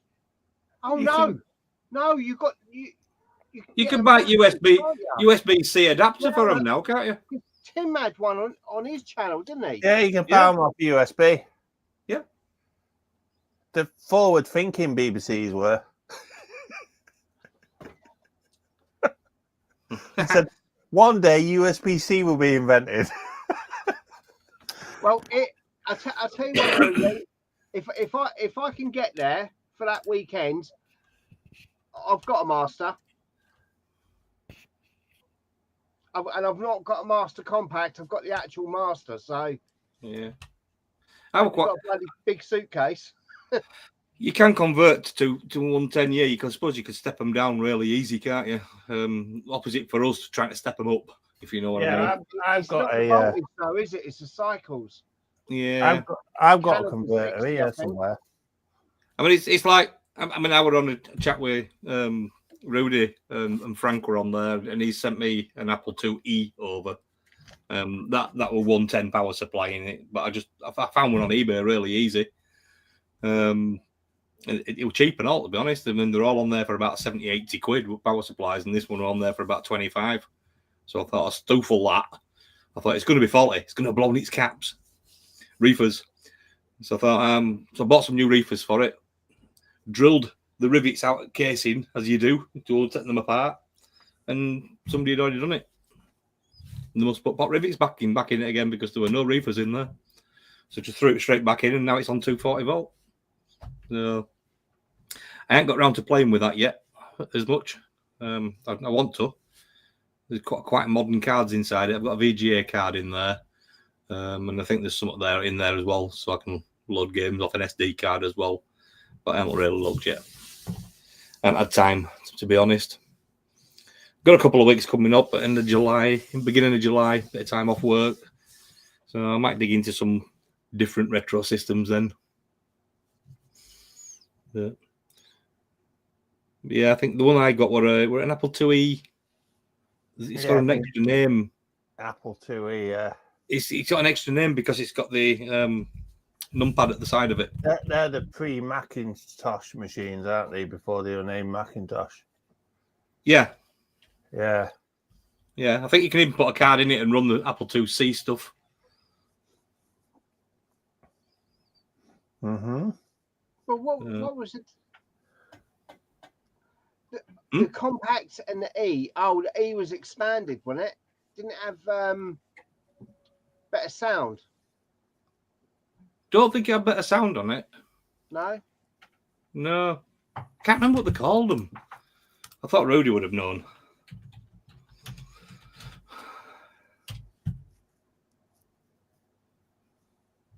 It's the one with the bigger keyboard. Yeah, the negative 5 volts for the sound on the BBC, isn't it? Yeah. Just trying to find it now. Enhanced, was it? Yeah. Platinum. Platinum. We've got 3 Apple IIe's, standard, enhanced, and platinum models. Oh, here we go. Rudy said 2E has got more memory. Yeah.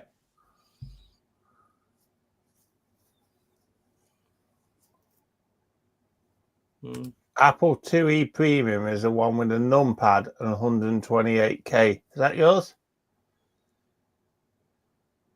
Platinum. The platinum. Yeah, it says it's got a numpad, like you just said, and 128K. Sir Omni says on the chat.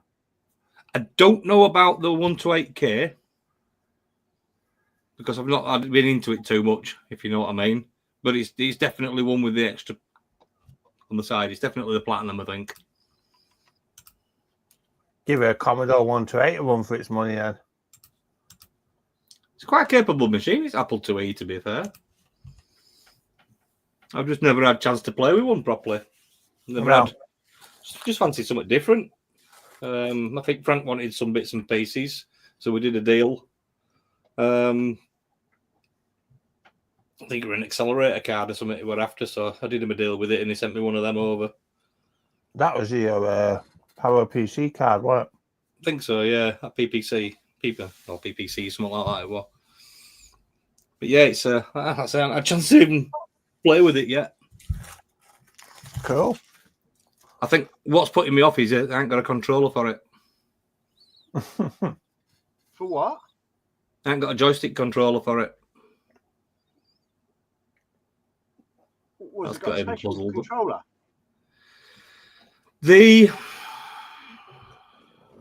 DB9 socket is just the same, but when you plug them in, they have a split off for 2 controllers, a bit like you've got with your paddles.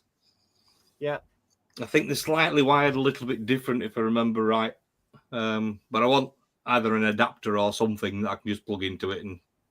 But I don't want to try the Apple II without having a controller, if you know what I mean. There's no point in loading games and trying to play games that you can't play.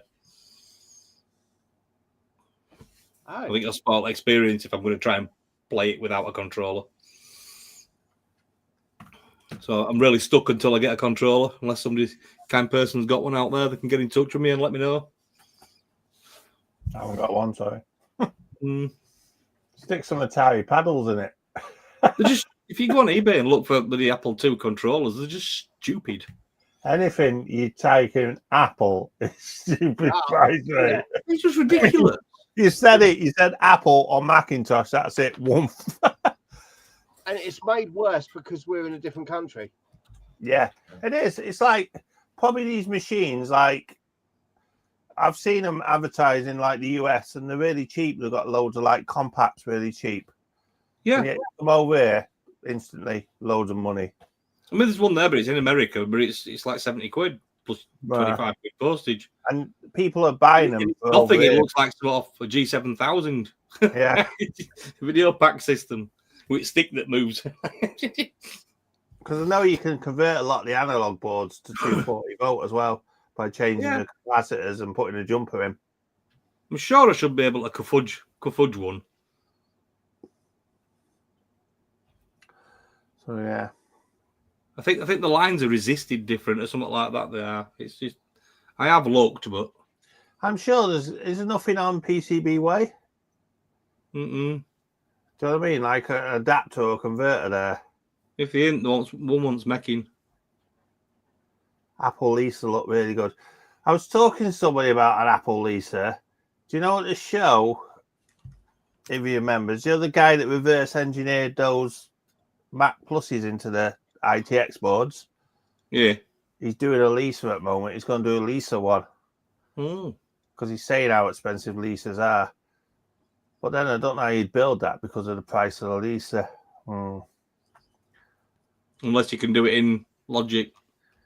Exactly, that's the only thing. Because his boards were using the original chips, weren't they? Oh, no, because he reverse engineered the sound chip and stuff. He did them actually differently. The Sony chip for the sound. Yeah, Rudy just mentioned getting an HDMI card for the Apple IIe for it. Yeah, I mean, I've got VGA coming out of it anyway, so I can run that into me converters as well. All you need is composite, mate, and then you sort of shit. Composite. I like my little retro scaler. It's awesome. Oh, you've got one of them. You showed me one of them at the show. Yeah, they're great. Yeah. They're great little bit of kit. I've got cheapest chips, aren't they? What were it at the show? 35 quid or I've something. got that one. That's what I've got. Like is it SCC or CCS or something? And that one. They sort of stack on each other. yeah, that's right. Yeah. Neil, have you flashed yours? I've not done that all with it, mate. It works. Why? If you convert it, I don't know what version it is. You might have an older version, but you can convert it to a better version and then get a later firmware on it. It's really good. Is it? Mm. I don't know what version it is. I've got a 1.7. I converted it to a 1.8 with a hardware mod. This says non-RGB adapter version 1.63. That one. No, the main one. I can't one see. with screening. OSSC 1.6. Yeah. I'm not sure you can convert that then. What are you trying to say? Mine's older than yours. Yeah, that's exactly it.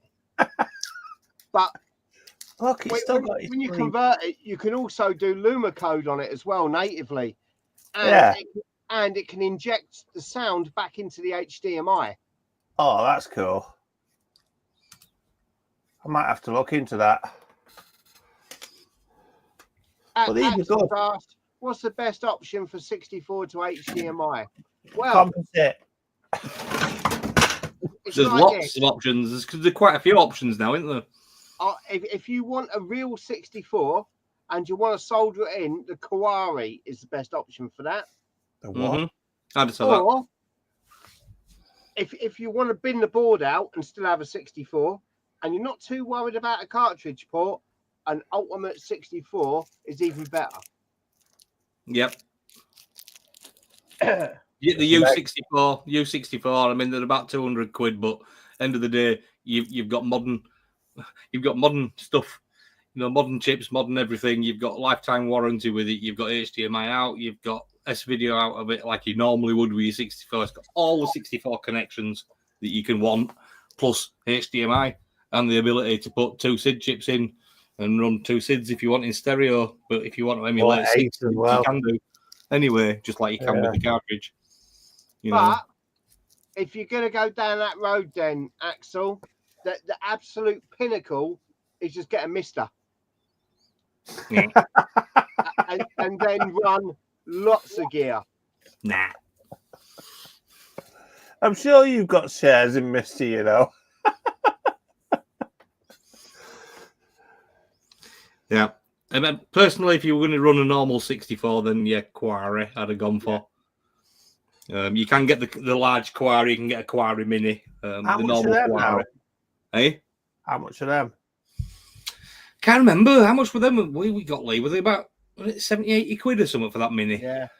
What was they that? were about 120 quid or something, wasn't they? I think What for was the that big other one that people were fitting inside loads of machines?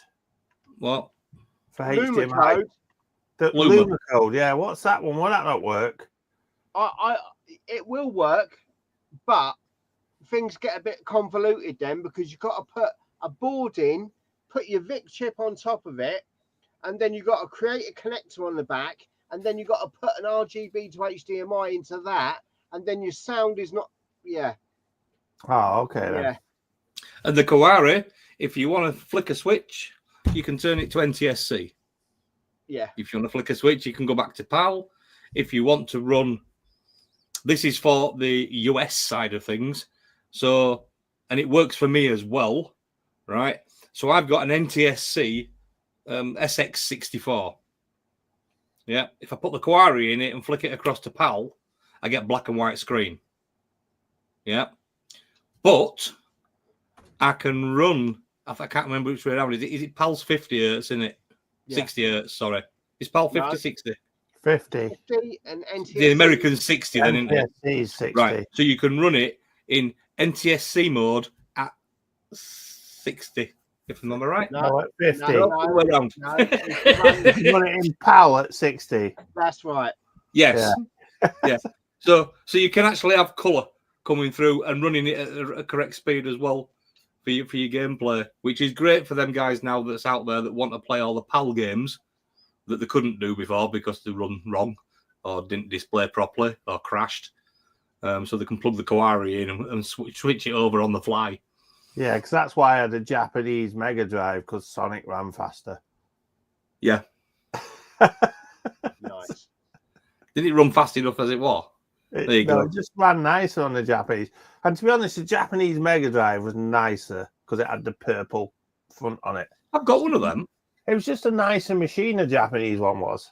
Got one of them, I think, and it's got a different sockets on the back of it as well. It had a massive 16-bit logo on the top. Yeah. Yeah, really nice machines. Yeah, I'm sure I've got one with purple top. They were the best. Well, I think I've got 4 or 5 Mega Drives kicking around. Won't be for long when I start selling some stuff off. Speaking of Sonic, right, actually, the other day, I've got to tell you this. I went to my daughter's, college thing, so she's done a degree, and they had a degree show. And because she's in, all these arty bits and stuff, there was this girl there who'd done this Sonic the Hedgehog comic set on an alternate universe with Sonic the Hedgehog in Victorian times. I thought, this looks quite cool, all nicely drawn and everything. So I said, can I buy a comics are for sale? Can I buy it? Yeah. She gave me the comic, yeah. And do you know how much it cost me? Go on. How much do you think? I nearly died. Martin said my face dropped, but I had to pay because I thought, well, she's worked hard. 20 quid. Do you know? I was gonna say 20 quid. Just for shits and giggles, but but I was thinking 20 quid. No, my daughter's selling hers for £5, and I thought it'd be about 5-6 quid. And she'd already put it through, and I thought, I can't say no now, can I? Yeah. Yeah, so I paid 20 quid for a Sonic comic. So it's going to be sat on a shelf somewhere. Yeah, but you like shit publications, didn't you? Just look what you come back with a show with. What? Listen, mate, this is a collector's edition. I've told you.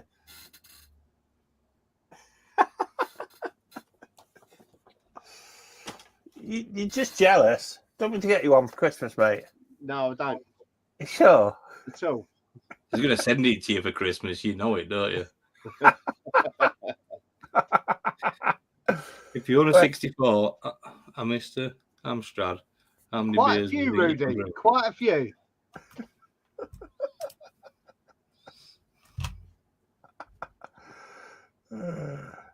I reckon Lee has got an Amstrad, really. Why? Have you not got any Amstrads in your house? Do you really think I'd have an Amstrad in my house? I think he's got one. Do you? No, I don't. What's he got? Look, he's smirking. I'm sure he's got one CPC. I haven't. He just doesn't want to admit it now. No. I will freely admit I've got fuck all Amstrads. What about on your Mister? Yeah, but I don't get a choice for that. I download all the cars. What do you mean you don't have a choice? Don't you load the cars? No, it doesn't automatically. What gets me, right, is his automatically boots to the Amstrad screen. I bet it does now. I did a video. I did a video on Amstrad. You did actually, yeah. And it was, yeah. I'm not a lover at all. Apparently, though, everybody says head over heels is the best version on the Amstrad. Right. Okay. So when someone says Amstrad, and if you're an Amstrad fanboy, immediately you're like head over heels. Is it the best version? Because it's got 4 colours on it. Oh, there you go. It's no faster at all. It just looks a bit better. So the only thing that let Amstrad down was it was getting like it was like sold. No, let it down. It was getting sold. It was like the Amiga in its early life. It was getting Atari ST ports. The Amstrad was getting Spectrum ports, so it wasn't living up to its full potential. A lot. It couldn't live up to its full potential because it didn't have one. It was like software had it by the bollocks because it was so shockingly shit that the hardware scrolling weren't in it. So if you wanted to play a game and scroll the screen, you had to use the CPU. And that CPU was what, 3.5 megahertz, the same as the Spectrum. Yeah. And the minute you told it to start shifting loads of colours around, it just lost its crumpets. It just couldn't do it. No. Well, tell you what, if you come to Blackpool Expo next year, there's a guy there that called Novabug. He's a YouTuber. He's been doing live streams for quite a long time, but he's dedicated Amstrad. So I was thinking about bringing him onto the live stream for you to have a chat with. Oh, well, you do that. I thought it might be interesting. I'll have no problem expressing my opinion. But he's a nice lad. And he goes. The Amstrad ran at 4 megahertz, apparently. He goes to Expo every year, do you know what I mean? So it'd be nice to meet him. It's always nice to meet new YouTubers. Yeah. Sir Olmy, look, the Amstrad could run at fucking 12 megahertz and it'd still be shit. It could run at fucking 12 gigahertz, it'd still be. Unfortunately, it didn't have hardware scrolling. That's the first thing that kicked it in the nuts. The second thing was the screen res was just so fucking blocky. It really, a lot of the stuff looked really blocky. If you put up something like Batman, RoboCop, or stuff like that, it just looks shocking. When did it come out? 84. Yeah. When did the Spectrum, Amstrad Spectrum, come out? That was 87, was it? Yeah, it must have been just a bit too late. No, I was just thinking then, it's a bit strange, isn't it, how them two companies amalgamated. You know, and you would have, I'd have expected the Amstrad itself to be more like the Spectrum, but if they've not had the technology input from Spectrum by then obviously, yeah. You thought it'd be with better colour. Unfortunately, because of the way that it was rushed to market, a lot of games were ridiculous ports. Yeah, they were from the Spectrum, And I think I don't know the Amstrad inside out hardware wise, but I think it's got like mode 0, which is 26 colors, 27 colors, mode 1, which has 4 colors. I think it's got another one, mode 5 or something. But a lot of games were programmed in mode 1, which only had 4 colors, which just gave it the same resolution as the Spectrum, but it just didn't have the colors that the Spectrum had. And even then, the scrolling was still bad. There wasn't even much on bloody motherboard, to be fair, was there? No, I think he didn't fully understand what made a good computer when he sold it. I think some of his briefs when he had it designed were you could use the arrow keys to move the cursor around the fucking text screen. You know, not really on the same planet as what everyone else was. So if there's one thing Alan Sugar could do, it was sell boxes. And, you know, he did all right doing that. Yeah. but the computer itself was pretty fucking poor. But when you look at it, Yeah, it's quite bland, isn't it? It's engineered to its peak efficiency. That is. It's engineered to its cheapest efficiencies. exactly. That's what it was. He was always cutting back on saving money. I mean, Yeah. there isn't much, is there at all? If when you look at it, What there's a couple of ROM chips, these couple white of things? Hey, What are them white things where? on the right hand side? Huh? It's looks like sellotape. No, they're jumpers. Jumpers. They've probably got a resistor in or something. All right, okay, they're coated in something. All right, I can see him now. Yeah, I couldn't see him that close. But there ain't much to it. I mean, you've just got a set of RAM at bottom down there, and that's it. You have a bit of 74 logic. Your good old Z80. Yeah, There you go. 4 megahertz. AY sound chip. ST sound chip. Did you see what Alex just said? What? Look, I'm looking at an image. the last one. Yeah, he's off his tits, isn't he?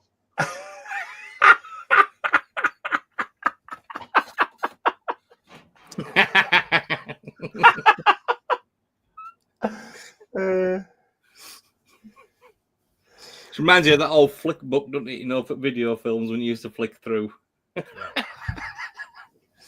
I'd like to see him run Sonic the Hedgehog on a CPC. I mean, some of the later stuff that people have been coming out with lately has been really pushing it hard. Toki's come out, hasn't it? Sorry? Toki's just come out, apparently. It looks really good. There was a preview of a Pinball Dreams, I think. That looks pretty good. Another one of our type. So there's been some later releases that really did push it hard. Well, they any good though? He just said it looks good, so he might be getting himself one then. No. Check it out on his Mister. I bet he's got a dedicated Amstrad Mister somewhere, you know. I bet he has, you know. I bet he's got the little green keys on it and stuff. Seems to know a lot about them. Yeah. You know what I mean? I bet he sprayed his keys green and stuff that he's got. Yeah. Is that MSX going to have multicolored keys? Green ones and red.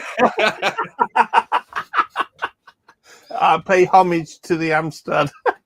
You see, the thing is, the MSX, in some respects, is a lot like an Amstrad. Yeah. Just a lot less shit. And the there MSX you go. didn't have hardware scrolling. Eh? He said a vertical hardware scrolling. Yeah. So horizontal, it didn't have. So it's designed for shoot 'em ups.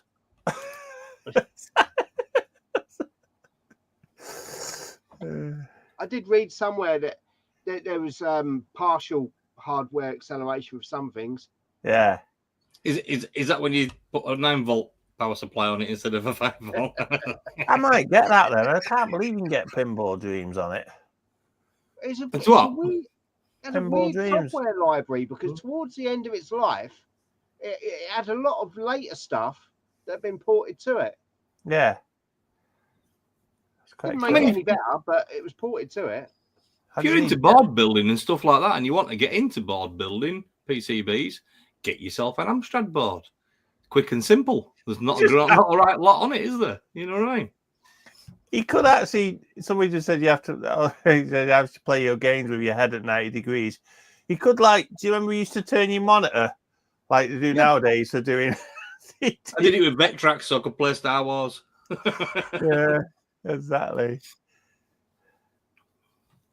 Yeah. Anyway, I think we better wrap it up, haven't we? I should think so. I'm getting on. It's nearly 10 o'clock. Nearly. Wow. Well, thanks for joining us. We've had a great laugh. We've learned a lot. We've taken the mick out of everything. We've wound Neil again over Amstrad. Neil's into his Max. You know what I mean? What can we say? He should be changing his name to Captain Amstrad, but hey ho. So on that note, it's a good night from me. And me. Later. Catch you later. Have fun now. See you. Bye. Let's press this button. That one. We're still live, mate.